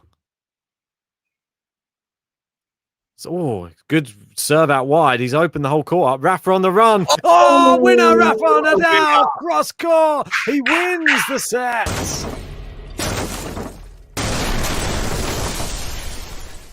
Hey! Vamos! Hey! Vamos! Rafael Nadal! Unbelievable.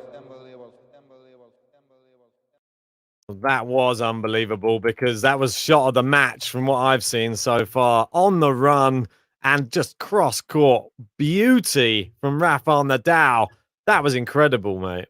Yeah, he didn't want to be serving that out. I mean, I think you're right that if he had to serve it out, he probably would have done, but he was keen to get that over and done with. I think he may have a dinner date as well this evening. I saw his wife has turned up. She wasn't at any of the previous matches, I don't think. So he's probably keen to get this over and done with, and managed to get out and enjoy Paris before the curfew hits. I think they have a curfew about 9 o'clock at the moment, which is going to be extended to 11 o'clock next week, which is why there's going to be crowds from Wednesday onwards, or for the one night session on Wednesday night at the quarterfinals, there will be a crowd. Fantastic. Is there only one night session? One night session with a crowd, yeah. It changes on Wednesday, and I think the semi-finals on Friday for the men, and there might be one on Thursday, but I don't think so, actually. No, I think both men's and women's semi-finals are going to be daytime matches. Oh, so, come on. Seriously? Yeah, I think so. I mean, I remember Tsitsipas Djokovic was night, but of course, I mean, if the night, I say night session. I mean, if it goes, say, 5 sets with the first semi-final, you might end up finding that the second semi-final is quite a late one anyway, in terms of it starting in the evening. But official night sessions, that's only Wednesday. Oh, I mean, all I want to see is the packed crowd on a night session. But for the big matches, for me, I would love to see the final on the night session. That's what I would love to see. I think it would just would bring something extra to the whole thing. I love it under the lights. New York, I think, starts about 4 p.m. local time. So, I mean, I was at the Medvedev Nadal final of 2019. I was very lucky to be at that match. And I remember it started about 4:30 p.m., something like that, local time. So by the time it finished, because it was a 5-setter, it was like 9, 10 o'clock. So it was really, under the lights by the time it finished. But listen, the semi-finals, I think, will probably be starting about 2 p.m. local time next Friday, I mean. So if you get 2 5-setters, it does end up being, a late one. If you remember last year with Tsitsipas against Djokovic was under the lights, although officially it wasn't a night session, if you follow. Yeah, definitely. I know. I suppose you're right with the semis. If they do end up starting them a little bit later, say like around 2 p.m. or something. Yeah, the last one could well be at night time. Well, Norrie started this set well. Really good hitting. Yeah. Forehand winner. Cross court. Love 15. Take you around some of the other matches just quickly. Do it. Sakari has taken the first set against Elise Mertens. There's been a sort of long break there. Guess someone must have had a toilet break. And now they've just started. Ons Jabeur hasn't lost a game in 9 games. She's won 9 games on the bounce. It is 6-love, 3-love in the final 2 sets at the moment. It looks like she's going to be cruising through. And Swiatek is now 3-love up in the second set in her match. So, yeah. So it's looking like impressive Swiatek and Ons Jabeur are going to go through. Really good stuff. Yeah. I'm just going to go and quickly use the bathroom. I'll let JG back in if that's okay, mate, for the time being. Sure. And then when you come back, I'll drop off. No worries, mate. Cheers. So 15 all. We look at Rafa's family in the crowd. I think it's his mother and his sister there. His sister's donning the official Rafa Nadal mask. 15 all. Rafa on the first serve, but goes long. I think Rafa's done okay today. He'll be a bit disappointed with the way that second set began. Losing his serve, I think, on a couple of occasions there, but ultimately winning it 6-3. I think Norrie must have been something like, must have lost his serve pretty much on every single game apart from the first game of that second set or first game, I think it was. So he'll be very disappointed with how he served there. Hey, JG, very good? Well. Yeah, mate, good. How are you? I think I need to bring some more Rafa love. I've been watching the stream. Great work to both of you. But there's not enough Rafa love for my liking. So I'm coming in to inject a little bit here. Nice. It seems to be doing the job, though. I thought Norrie was quite good in that second set. He just couldn't seem to cling on to the break at all, could he? Absolutely, yeah. Every time he went a break up. I mean, there were so many breaks in that set. Yeah. I mean, we had 9 games, and I wouldn't be surprised if we had 8 out of 9 breaks in that. Yeah. Maybe a bit less, maybe 7, because I think Nadal held a couple of times towards the end. Anyway, I think one of the best tweets I saw in the interval was actually from Azarenka. She tweeted, she was like, I'm watching Rafael Nadal right now. I'm loving it. It's like watching your favorite movie, but you just keep watching it. You know what's going to happen at the end. Those female players seem to love Rafa. I mean, Swiatek just swoons over him. They had they had a practice session earlier this week, actually, the two of them, Swiatek and Nadal. That was good to see. Yeah, I saw that. Awesome. And Swiatek was holding her own, to be fair. I think she played better than Gasquet. Come on. Gasquet is getting too much disrespect on this channel. I like him. All here on Rafa's serve. It's always weird coming back to a match. I'm not sure if I like it. I like being in the whole time. Big forehand there, Rafa. Goes for the smash. Oh, he has not done it. Almost. No. Nearly. Good defending there from Norrie, but ultimately Nadal winning the point 40-30. Yeah, what did you make of that slightly odd second set, JG? Well, I was eating, so I wasn't watching all of it. I was trying to watch you guys, which means I couldn't watch the match as well, which is difficult. So from bits I saw, I was really impressed with his resilience. And I think the shot, especially to actually clinch the set, was really good. Yeah. There were some good moments from him, but ultimately, I think he's been a bit too susceptible to the break, and that's disappointed me. What, he got broke? Was it how many times? Is it just the once he got broken, or? He got broken twice or 2 or 3 times. I think there were so many breaks in that set. So it was a bit hard to keep up. I think he got broken twice himself. Is that right? Nadal was broken twice, and I think he broke Norrie 4 times in the end because he actually broke again to win it 6-3. Got you. Yeah. Big forehand here. Can he get this first game? Yeah, he can. Right. Mate, it's just so good. That forehand on the run where he sort of bends it round, pushes Norrie one way and then moves him back the other. We've got Michael saying, what did you have for lunch? I just had a sandwich. Had a cheese sandwich, had some olives as well, some orange juice in the sun. Had my top off as well. It was a bit of sunbathing in the UK. It's nice to actually absorb some of it. Olives in the sun. That sounds very Spanish to me. Well, mate, I'm getting in the Rafael Nadal theme. You don't see me with no half flags either. It's going to be fully Spanish for me because I'm going to be cheering on Rafa until he gets the job done here today. Hopefully he can. He's up 2 sets to love right now for people just joining us. And he's held his serve at the start. Just lining up his bottles. Yeah, so just to fill you in a bit, JG, of course, you heard you heard obviously Ben and I having a quick chat. Yeah, basically, I think Rafa dropped his level a bit, particularly with his serve. We saw how well he served in the first set, but I think Rafa's serve dropped off for that first 15, 20 minutes in the second set. So just before we bring Ben back in fact, I think Ben, you can come and join us whenever you want, and then I'll drop out in a minute. So you didn't manage to see the first set. The second set, JG, but you did manage to pay a bit of attention to Ben and I. What would you say about Ben's performance in the second set? Oh, it was very British, mate. Very, very British. Too much Norrie love. Didn't like it at all. I was getting very frustrated. I was getting a bit hot under the collar because he was getting under my skin. I wanted to see more Rafa love there. He wasn't playing the Rafa button enough, but in a way, he was kind of right because as soon as he broke, he got broken back straight away. So maybe Ben knows something I don't here, and he's got a bit of a sneaky secret feeling with Cam Norrie. I was going to say, I know if you've got your specs on today, they aren't the Rafa tinted ones, are they? Well, you're wearing? I'll give them a little clean, but no, I think they are. That's what I mean. I'm not wearing any tinted specs today myself, so I can give a more impartial view. But guys, I'm going to be dropping out now. I'll be paying attention to this third set, and I think that should be enough for Rafa. Hopefully, it will be as far as JG and I are concerned. But listen, it's been a pleasure as always. I'll be listening to you as often as I can. And have a good afternoon. Yeah, you too, John. Buddy. Enjoy yourself. Cheers, man. Right, there we go. John leaves.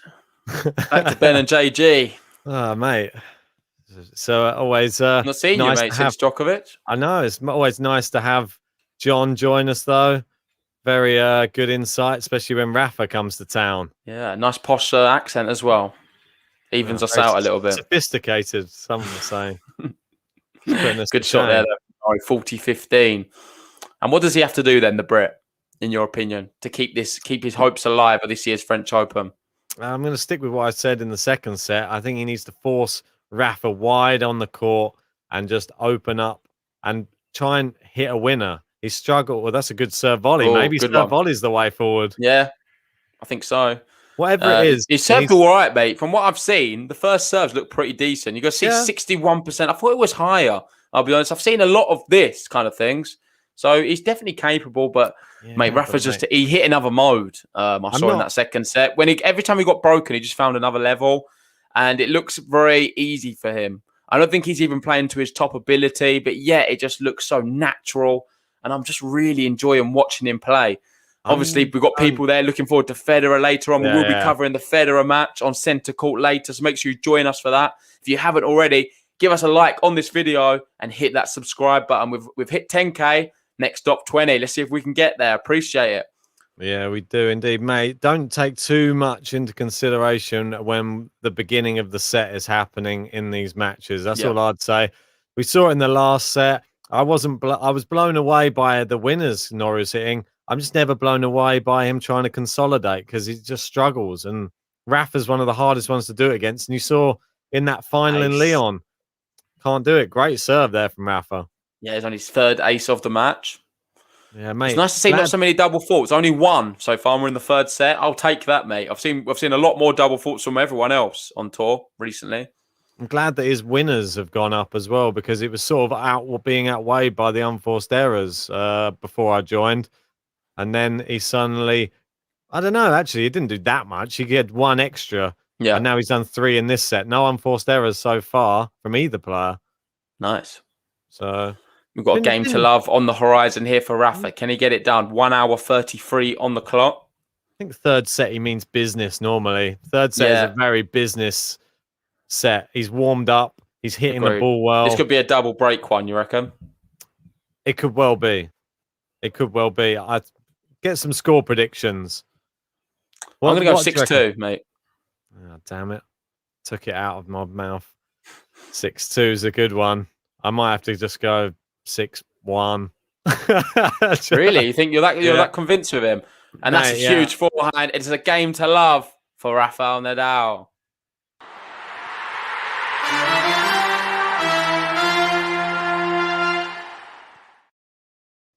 Got 12 Jungle 21 saying, whoa, this is like musical chairs. JG comes in to replace Ben, then Ben comes in to replace Silky. Yeah, it's been a bit like that today. We don't like to do too much of it, but it's just easier because we've got a busy day ahead of us. Busy And schedule. with the timing as well, it's ideal that we get some food now for the late one later on. That's it, mate. Well, if this one goes to 5, there'll probably be no break in between. But if this one goes to 3, we could be over in a matter of half an hour. Yeah, that's true. Well, even 20 minutes if it's anything like Djokovic's match. And obviously, we've watched. God, look how much he meant that to him there. A big vamos from Rafa. Do you reckon that's Little for the fist crowds pump as well? Like, yeah, maybe a bit like Djokovic's Raw earlier. I was going to just ask you. We've watched both matches now. We've watched Djokovic. We've watched Nadal. Who's impressed you more? Well, Djokovic didn't really struggle, but he's playing lesser opposition. I think Nadal's playing better opposition, and he's been tested a little bit, but it's more when his level been broken, mate. Remember, Djokovic twice. was nowhere near being broken. Like, Yeah, Berankis had zero chance to break him. See what Berankis was doing, though. There was no chances he was even going to try to break him, it seemed. But for me, Rafa pulled out bigger shots in this match. I think I've liked Djokovic's winners, some of them, but he sort of coasted a bit too early on. And I think sometimes Rafa just needs a few breaks of serve just to get him going. And it just sort of, it gets the crowd a bit more going. Rafa's matches aren't always the most straightforward, but they're normally still straight sets. But he likes to go behind, come back, vamos, big winner down the line, big cross, like the backhand cross court winner that he did to win the set was ridiculous. I mean, and there you go, Norrie's falling apart already. Long shot from nothing. It was a terrible, like a soft one. We've got Sam there saying she agrees with you. Almost said he. Well, and it's love 15 here. You start using the in between instead. You stop. Yeah, but I know Sam's a girl, so I'll just say she. Well, so love 15. I try not to offend by going down the middle, mate. It's too easy to get it wrong, especially with names like Sam. No offense, Sam. One of my friends. Oh, Rafa steps into that one. Oh, goes into the open court. Not good enough, Norrie, for me. They had the opportunity there. Yeah, it's weak mentality. Could have done something a bit more. Miss it. Just go for it. You need to do something else, mate. You can't have that. Poor there. This is what I mean. Like, he had the opportunity in that rally, but he did this looper instead of a nice, powerful winner. I think he's getting scared. Why he keeps swapping us? He's getting scared of hitting the winner because he keeps missing them. Yeah, now it doesn't look good for him. 30-second serve as well.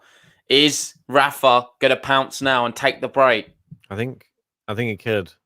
It's a great ace on a second serve. Wow. Wow.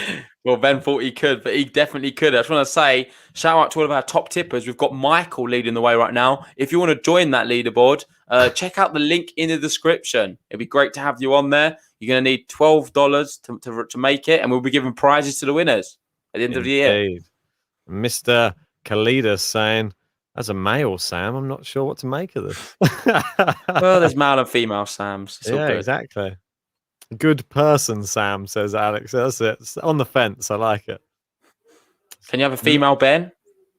Nah, I don't think so. Oh, it's into the net and it's 2 break points and he's just outlasting him. You don't want to be in the rallies that long with Rafa. You're not going to win them.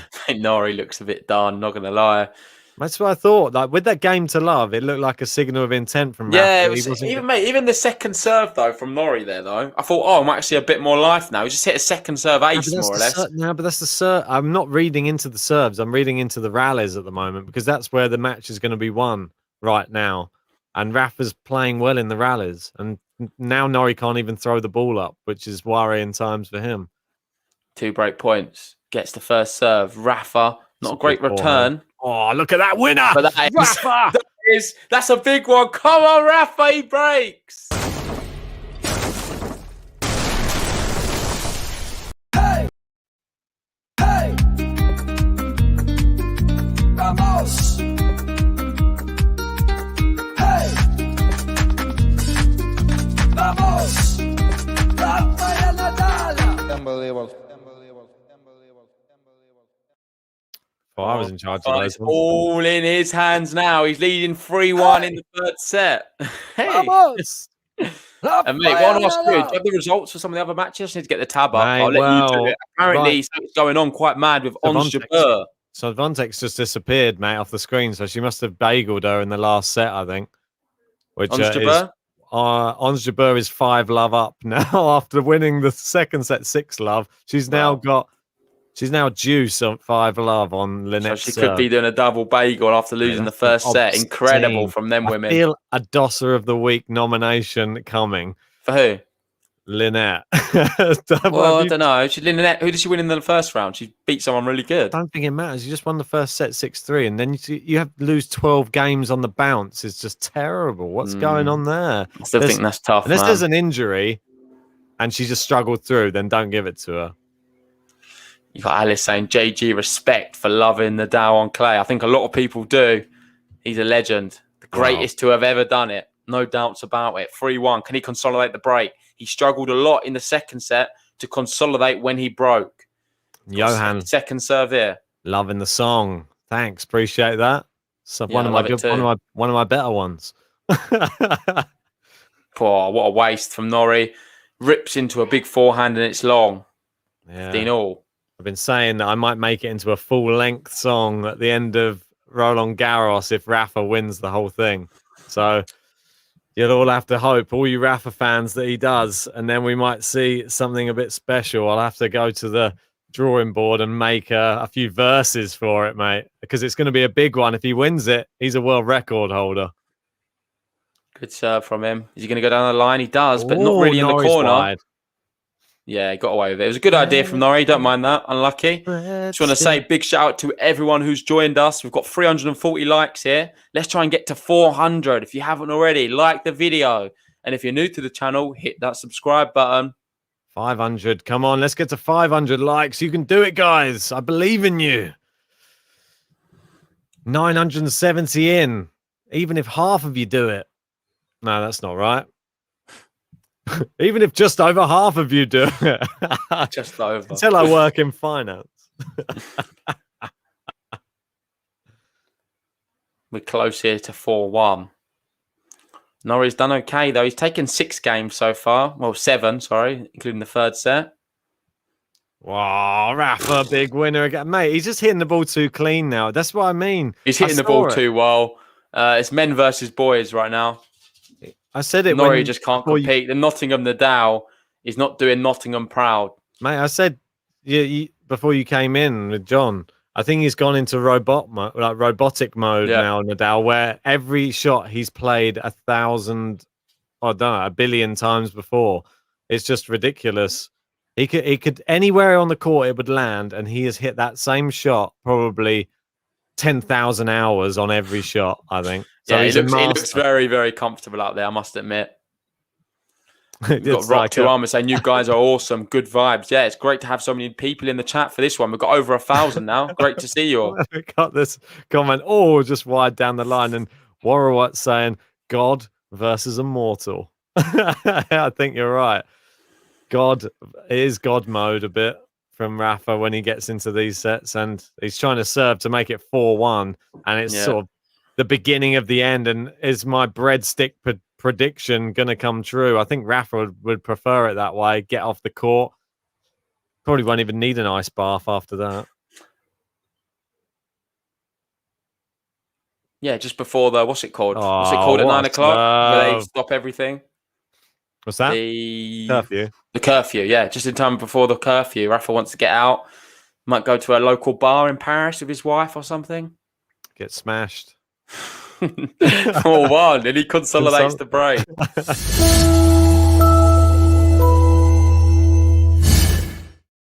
Wouldn't that be Rafa's hilarious? going to hit the town, mate, get smashed after this one in the sun. Wouldn't that be hilarious if you just found out that after all this, that every French Open, he actually, after every match, he's getting hammered on tequilas and just like, and then he just wakes up in the morning hungover, comes on court and just wipes the floor with everybody and then still claims the title. So that's what it was a little bit. It was very much like that in football back in the day. I'm not sure it's going to be anything like that in any sport these days. Well, mate, it was like that in UFC. John Jones, who is like the greatest fighter of all time, he was just going out the nights before his fights and he was getting completely mashed up. He wasn't even training, and he was coming in and beating former world champions in world title fights just with no training. It was ridiculous. Like, so there are ungodly people on this planet. Mate, who it's like can- Usain Bolt. I don't know if you know the Bolt story. I don't know if this is true either, but he had chicken nuggets before he won the 100 meters I thought you from were gonna McDonald's. say chicken pox. I was like an illness, like chicken nugget. Yeah, chicken. He was eating chicken nuggets from McDonald's before he won the 100-meter sprint. So Mate, I don't know how true that is. I saw it can't be somewhere written down. recommended. Come on, that's Mate, I not on don't the know. diet It plan. works. So it's what it is. I 4-1 can't. now. I'm not Are we sure gonna if I'm see the down for bagel? that. Have a I'm look. not- Have a Google, mate. It's quite I funny. want to see if Nadal's doing the same. He's probably have a paella or something. Chicken nuggets. Come on, surely not. Rafa Wouldn't make a Nadal. difference if I did. Rafa Nadal prefers chicken dippers, I heard. Right, backhand to backhand to backhand. I always say forehand because Norrie's, I forget. Yeah, he's a it's left- hard. It's a bit confusing. But the way he hits it looks Hits it like a little bit backhand. Yeah. Well, yeah, I know what you mean. It's a bit weird because it looks, from the way he holds it, almost like he could be double-handed on both sides. We've got Blake here saying it would be good to see Rafa and Roger again. I think Rafa would beat him in straight sets, though. Tsitsipas worries me the most, aside from Joker. Thoughts? What about Medvedev? Oh, it's into the net there. Well, you're just discounting Djokovic. Well, I don't think... Basically, Roger Federer is going to have to beat Berrettini and Djokovic if he's to face Rafa, which would be in the semi-final. Are we being serious? I don't think it's going to happen. We're being serious right now, and people that disrespectful to Djokovic. Oh, a big winner there from Norrie. He's not out of this, and he's giving it. Yeah, I think Djokovic destroys Federer. I think Djokovic doesn't break sweat probably by doing it as well. He's a bit scary these days. Goes on court, barely. He might even do just a scream, a come on. Oh, what's Rafa saying? I'm not ready. Don't know. He's smiling. He can't keep saying that as well because it's been a few times now, and the umpire's bottling the decisions, mate. The umpire is scared. Everyone's scared of Rafa. Let's be honest. The umpires will never tell him. Like they can basically, he can sort of dictate the match. He's like the second umpire at times. I was going to say he's like, and as much as I'm a big fan of him, that can't really run. I don't think it's completely fair on the opposition. I was going to say he's like Sir Alex Ferguson in football. Like no referee would go near him. It would give him all the decisions and wanted to be on his good side all the time. Fear of the ref, the hairdryer treatment. Oh, Norrie, what is that volley? Terrible one. We've got break point here in the Dow. The breadstick looks on. Big thanks to everyone who's joined us. Yeah, you'd say there's no way back now for Cam Norrie. If you haven't already, please leave us a like on the video. Let's try and get to 500 for Rafael Nadal. And if you're new to the channel, hit the subscribe button. We're going to be bringing you Federer later on tonight. But break point here. It's a good serve. Really good return. Gets it back. Oh, that's poor as well. That was lucky that he won that point. I'm not lying. He got away with it. Wasn't too bad. What sort of a smash is that? You're playing Rafa on Nadal and you've got a chance at a smash, and then you sort of just pat a cake. Yeah, it was a bit soft. I agree. And Rafa, all that beat Rafa there is him being surprised that Norrie didn't smash it at him. That was so it worked then, you could say. You could say it was clever from Cam Norrie. It was variety, let's call it that. It was the royal variety, more like that we get in Britain. It's more of a comedy sketch right now. Good return from Rafa. They're at juice here. Rafa wide to overcook it there. And will we avoid the breadstick here? Yeah, 6-2 still on for me. Indeed. The Swan. Oh, Norrie can't throw the ball up. Sorry. Is that what you said? Yeah. Rafa into play. Now they're going forehand to forehand cross court. Oh, he just hits the baseline with his one there. Rafa down the line, and Norrie can only chop it back into play. And then that forehand inside out. So good. It's horrible. He's going to get another smack at it. And just like that, brings it back to juice. The breadstick is back on. Sometimes I wonder, is there any point getting the first one back in play? Do you think that You've got to admire this, people. If you've not watched Rafa before, Roland Garros, I'm sure most of you had if you're tuning into this stream. It is just something very special. It really is. I'm not sure for how many years we're going to be able to see this, but I'm soaking up every single second of it. I don't really want to take my eyes off the match because what we're seeing here is history. And he just keeps doing it. Norrie. Year on year, he produces these brilliant performances. And it just doesn't look like he's ever going to lose. Let's be honest. I got Stolich saying, I wish Sinner was in the bottom half. Too many goats in the top half. Yeah, Yes. it's so unlucky for Sinner. Yet again, he keeps having tough draws. You just know it's going to happen as well. And he's going to be facing, most likely, Rafael Nadal in the next round. Oh, Norrie holds and the breadstick disappears. No baked goods for you today, Cam Norrie. Maybe a swan instead. Let's see. I think you're always good if you avoid a breadstick or a bagel against Rafa. Not done too bad. 3-3-2 so far. Could make it 3-3-3. Yeah, it looks good on the scoreboard, but at the end of the day, it's the same outcome. A loss is a loss. Elise Mertens is leading a break in the second set against Maria Sakkari. That one is 4-3. She's lost the first set 7-5. And Ons Jabeur didn't make it 2 bagels. It was a breadstick in that final set. So she went through. Elise Mertens, one of my 5 to watch, isn't she? She's doing all right. I believe so, mate. Yeah, you said, though, she needs to really conquer her own demons. Yeah. Oh, Cam Norrie really fist pumping on a Rafa miss there. Will that anger Rafa, do you think? No. Come on. Straight as that. You got everyone there from the Rafa Academy. 2 American. With the masks. The come on sounds either American or Australian. It doesn't sound British when he does it. First serve into the net from Rafa there. Seems to be quite a long match. You have to shot the actual time, mate. I think it's just cut off of the stream. Oh, is it? Oh, apologies.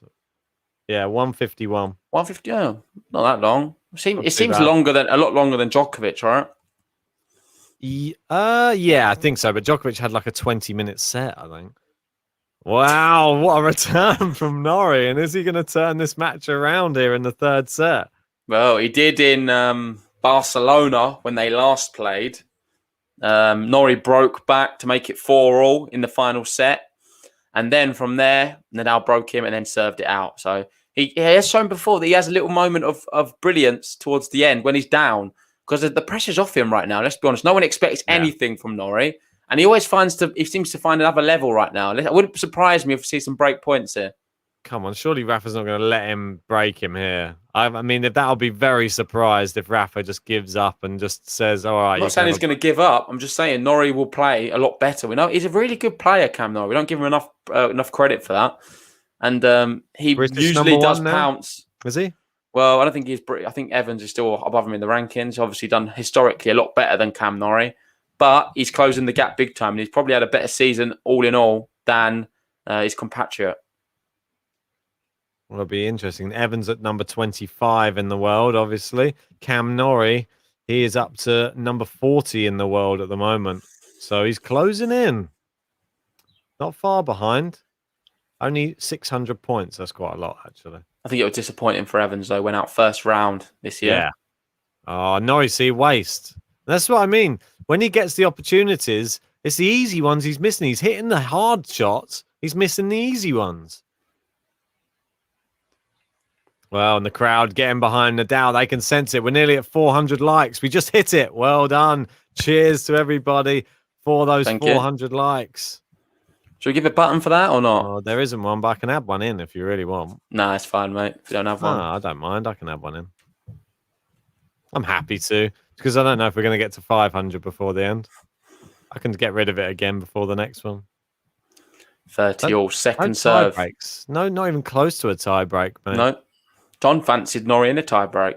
Doesn't look like that's going to happen. I don't know about that, John. 12 Travel 21 saying Norrie's now number 14 for the race to Turin. That's pretty interesting. Oh, nice. Yeah, he's been playing well this year. That's Rafa winner down the line, and it is 40-30. 3 points on the bounce. Big fist pump from him again. I'm going to put the race to Turin up on the screen as well for just people who want to have a look. I'm sure that's going to change a lot after Roland Garros, so we'll update it. But this is the last edition we saw. So have a look at some of the names there. Indeed. It's quite interesting if you don't know. Very interesting. Game point here, Rafa. The crowd's clapping, getting behind him. Cheers, guys.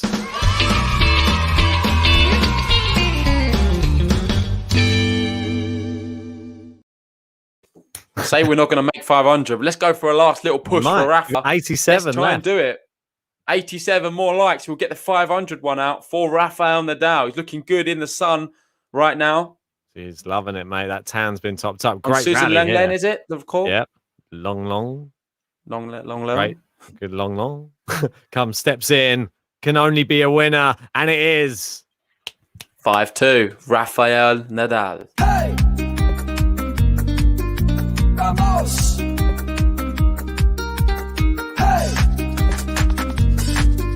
Vamos!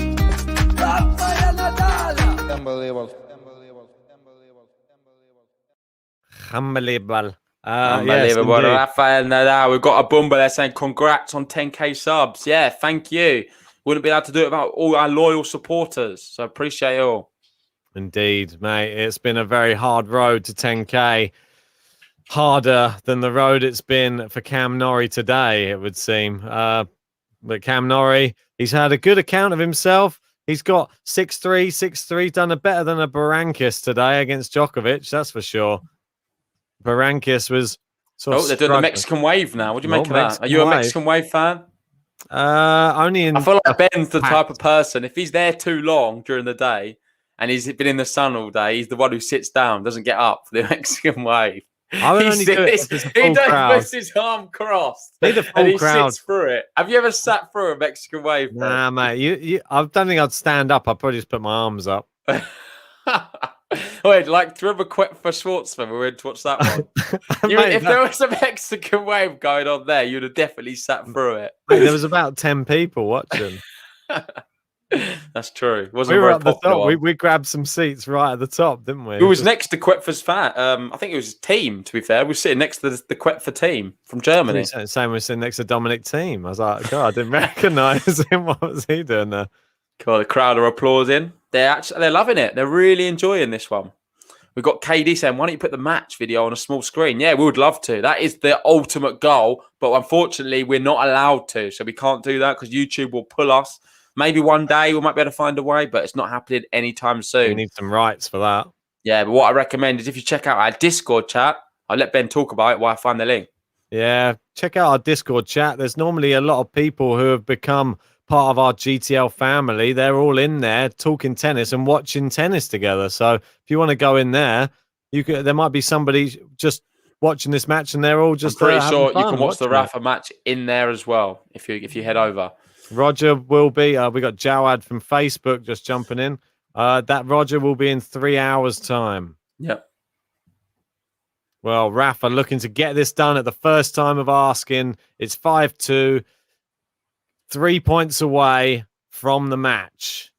Hopefully, well, I'm saying hopefully, not really supporting Norrie right now. Hopefully, he can get it done first time of asking. I want a little bit of time outside, mate. I want to go and enjoy. The in between. I don't see Norrie winning this match, so he may as well lose in straight sets. Yeah, no, it's a lot. Norrie's done, mate. The match was over. It's been over for a long time. Let's just see Rafa and what he can pull off here in the final stages. 15-all. Is he going to be able to close out on a break? I hope so. We've got Annette there. Vamos, Rafa. A lot of Rafa fans. Great to see. Ooh, good return there. Now inside out forehand. Rafa. Oh, passes him. Boom. Rafa's exciting you a lot more now, Ben. Great to see. Well, I didn't see this excitement from Rafa earlier on in the second. He's hitting big winners. That's the thing. In Gasquet's the match with Gasquet, there was none of these big winners. Yeah. Like, helps with the crowd, though. Yeah, the crowd as well. Him on.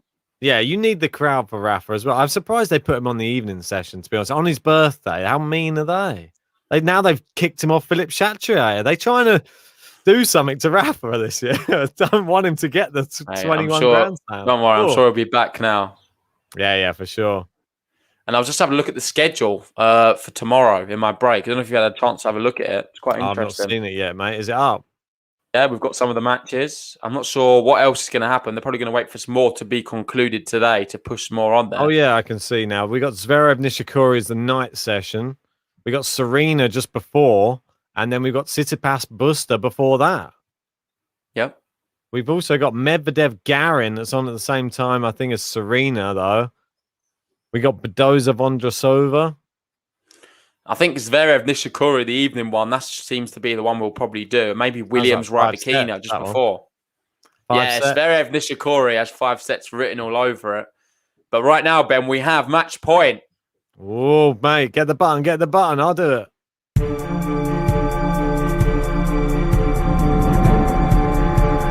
Match point.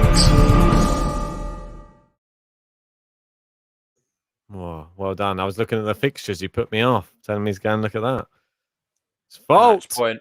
Second serve. Is Rafa going to get this done? 1 hour 59. Is he going to do it just before 2 hours? Let's find out. Cheers to Michael for the super chat. Appreciate you, buddy. Yeah, we'll answer that in a second. We'll answer that in a sec. Second serve. Ooh. Big forehand, Rafa. Is he going to go big here? Oh, it's just dropped in. Rafa's hit the net cord. Oh, it's wide. Oh, no. Oh, I wanted him to get it done. I know. So match point goes. But the best stat about all of this is Rafael Nadal has never lost a match on clay after being presented with a match point. So in theory, he's already won. Unless he breaks that record here today. Oh, good return there from Rafa. He's hit the... Oh, it said it's out. Norrie with the fist bump there. That's not out. Oh, mate, that wasn't out. Mate, I don't care. That's not out. What do you mean it's not out? Guys. No, that's not out. That was... I saw that, mate. That was clear. That looked in all the way. All right. You thought it was in as well. Be honest. I just thought it was long. Anyway, guys, if you are just joining us, please get us to 500 likes. We have a special button for it. 50 to go. It is Advantage Norrie. Subscribe if you are new, guys. Come on. It's 2 hours on the clock. We just misses down the tee. You know, Norrie has been a bit infamous in not seeing out service games in clutch moments. Second serve for him. Good return. Norrie. Oh, no, he's mishit that one. It's just still in play, though. Now over to the Rafa forehand. Now Norrie plays it down the center of the court into Rafa's forehand. Rafa just swings wildly. Toying with him. He's toying. He wants to serve it out. He's extended this match another few moments. And Rafa here, past the 2 hour mark, is serving for the match. Hopefully we get another match point here. We've got Magdi going, go Rafa, go Rafa, go, go, go. See if he can get it done. We've got Cole saying, excellent work, guys. Yeah, we appreciate everyone. We've got, 1,300. That's awesome. If you haven't already, please hit the like button. Hopefully we get to 500 by the end. And if you're new to the channel, subscribe. We're bringing you Federer later on today. But here we are, Rafa serving for the match. And I think he just wanted to even it out a bit, mate. 3-3 and 3. Just looks a lot better. Well, maybe. You know what he's like with his OCD? He likes to line up his water bottles. Maybe he wanted to line up the score as well. Wanted the sign of the devil at the top of the board. 666. Well. Big serve down the tee. God, he put a bit of extra on that. Now he's into the net. Back to Norrie's forehand. Norrie with the passing attempt. It's long and it's love 15. What's happening here? The crowd have suddenly turned on Rafa and they all are cheering Norrie. Hey, what is going on? I'm giving Norrie the button, mate. Go on, though.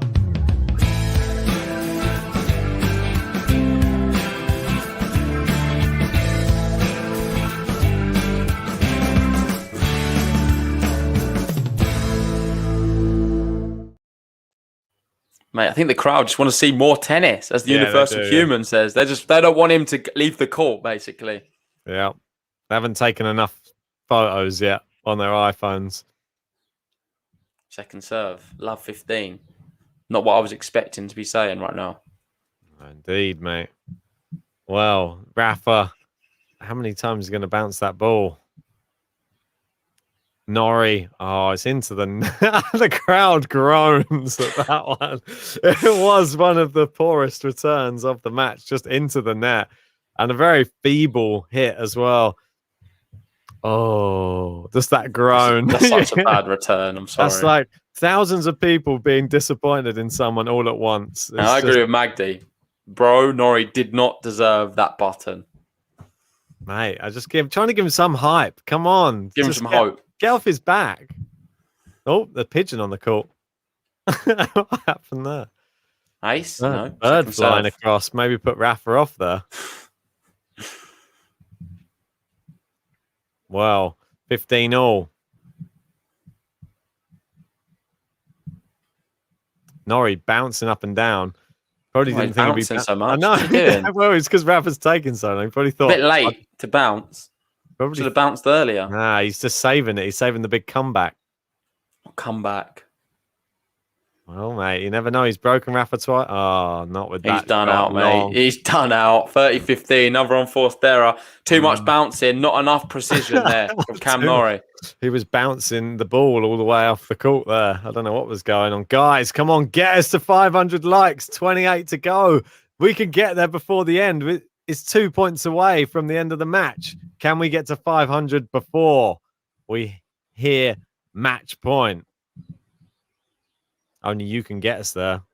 RS is asking Ben, I assume the match point button background will be changed to grass court for Wimbledon, right? Yeah, we'll have to update them all for grass. Indeed it will. Indeed it will. I bet you're going to say the likes button needs to be changed as well because that's got a clay court background. I've got a lot of work to do. I should have just done a neutral background, shouldn't I? Silly bugger, ain't I? He's made himself some extra work. We've got Joe there saying smash that like button. Yeah, smash it if you haven't hit it already. It is 500 likes, guys. Cheers.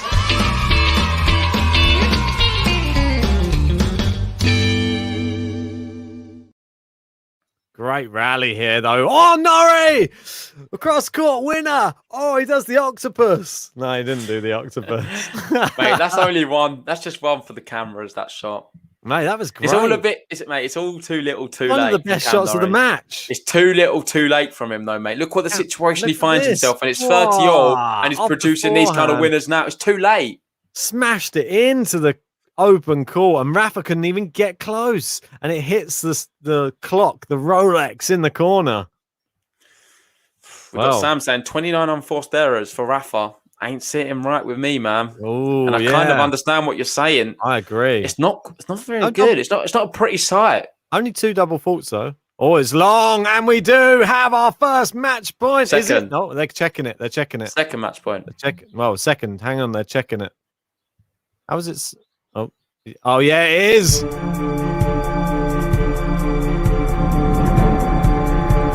Match point.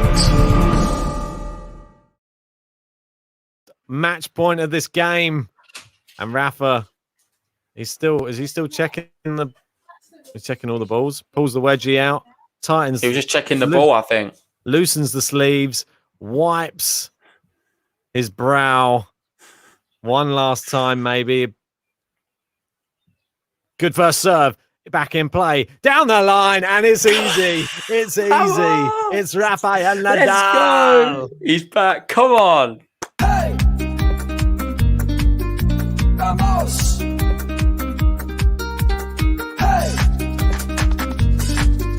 Vamos! Rafael Nadal! Unbelievable. Well Second time played. they've played this season, or third, should I say, twice on clay, same outcome. Straight sets victory for Rafael Nadal. He does it again. Looked impressive at times. The one thing I would say, too many unforced errors. 29 in the end for the match. He's going to need to eradicate some of them against Jannik Sinner in the next one, because Sinner has a lot more weapons than a Cam Norrie, and he will punish him if he hits them amount of unforced errors. And I'm making a bold claim now. I think Sinner's going to take a set. Ooh, bold claim there from JG. Yeah. It's getting exciting in the next round at Roland Garros. We've got Djokovic versus the young Italian Musetti. We've got Jannik Sinner, the young Italian, versus Nadal. Seems like young Italians, there's a theme running at the moment. There's only, I think they're the only 2 Italians left in. And they're both Who's under that, the age of... What about Berrettini?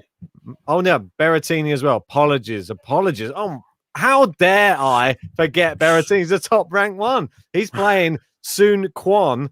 I'm not sure if that's tomorrow. Is it? Might be later on today, I believe, mate. And we've got John Silk there saying 32 sets in a row at Roland Garros. Incredible. And 12 travel 21, bringing the big record. This is Rafa's 103rd win at Roland Garros, which eclipses the all-time record match wins at a Grand Slam. You've got Roger Federer, who's got 102 at the Australian Open. It's incredible. It's absurd numbers. Obviously, he's got a lot less losses as well than Roger does at Australian Open. Yeah. So what Rafa's doing right now on the clay court, specifically Roland Garros, is just remarkable. It really is. It's something special. Hopefully, he can just keep doing it. I'd love to see him have a great run this tournament and just keep going and get to... move me over. I know. And get all the way to the semi-final because I believe so much in the guy. Yeah, mate. I have so much belief in him. Every time he steps out on court, I believe in him. The problem is what happens now is we're going to go into Wimbledon and I've got too much belief. And I believe that Rafa then can win Wimbledon, but it's a different surface. It's a different game altogether, them grass courts. And I get too wrapped up in it, no doubt about it. I'm sure a lot of people do. Recency bias is a big thing.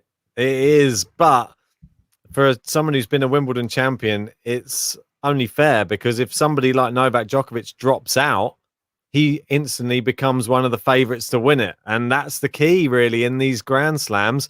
The same with the French Open. If Rafa Nadal drops out to anyone, Novak Djokovic, instant favourite to win it for me. So I said that in my top 5 predictions. I think Djokovic will be the favourite if Nadal gets beaten. But right now, who's going to beat him?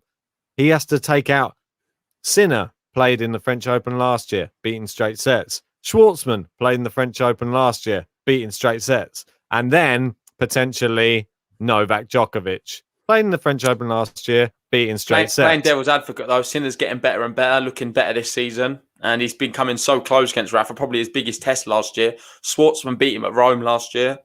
So anything's possible. Let's just see what happens. I'm going to be cheering Rafa the whole way. We've got Alex saying Berrettini's playing in 20 minutes time, so that's awesome. I might watch a bit of that. We're not going to be streaming it. I'm probably going to just have a nice cold beer and relax watching that one. Nice. But just want to say big thanks to everyone. We've got Stolich saying, Ben, JG, thank you much for so great commentaries. Yeah, we appreciate it. It's been great having all of you guys in the live chat, giving your feedback throughout both the Djokovic and this stream as well. We'll see you later on for Federer. We're going to have a little break now. Mate. One thing before we go, I know that we're going to try and do it on every stream today. This is a momentous occasion for GTL today. It's the day we hit 10,000 subscribers. It's a big deal for us. It's taken us about 14 months. We've been putting in a lot of hard work. We appreciate everyone who's helped us get to this landmark. Hopefully, you can all be there as well when we get there to 20, 50, 100, all the other landmarks that are coming up. I got a special button, so I'm going to hit it for it.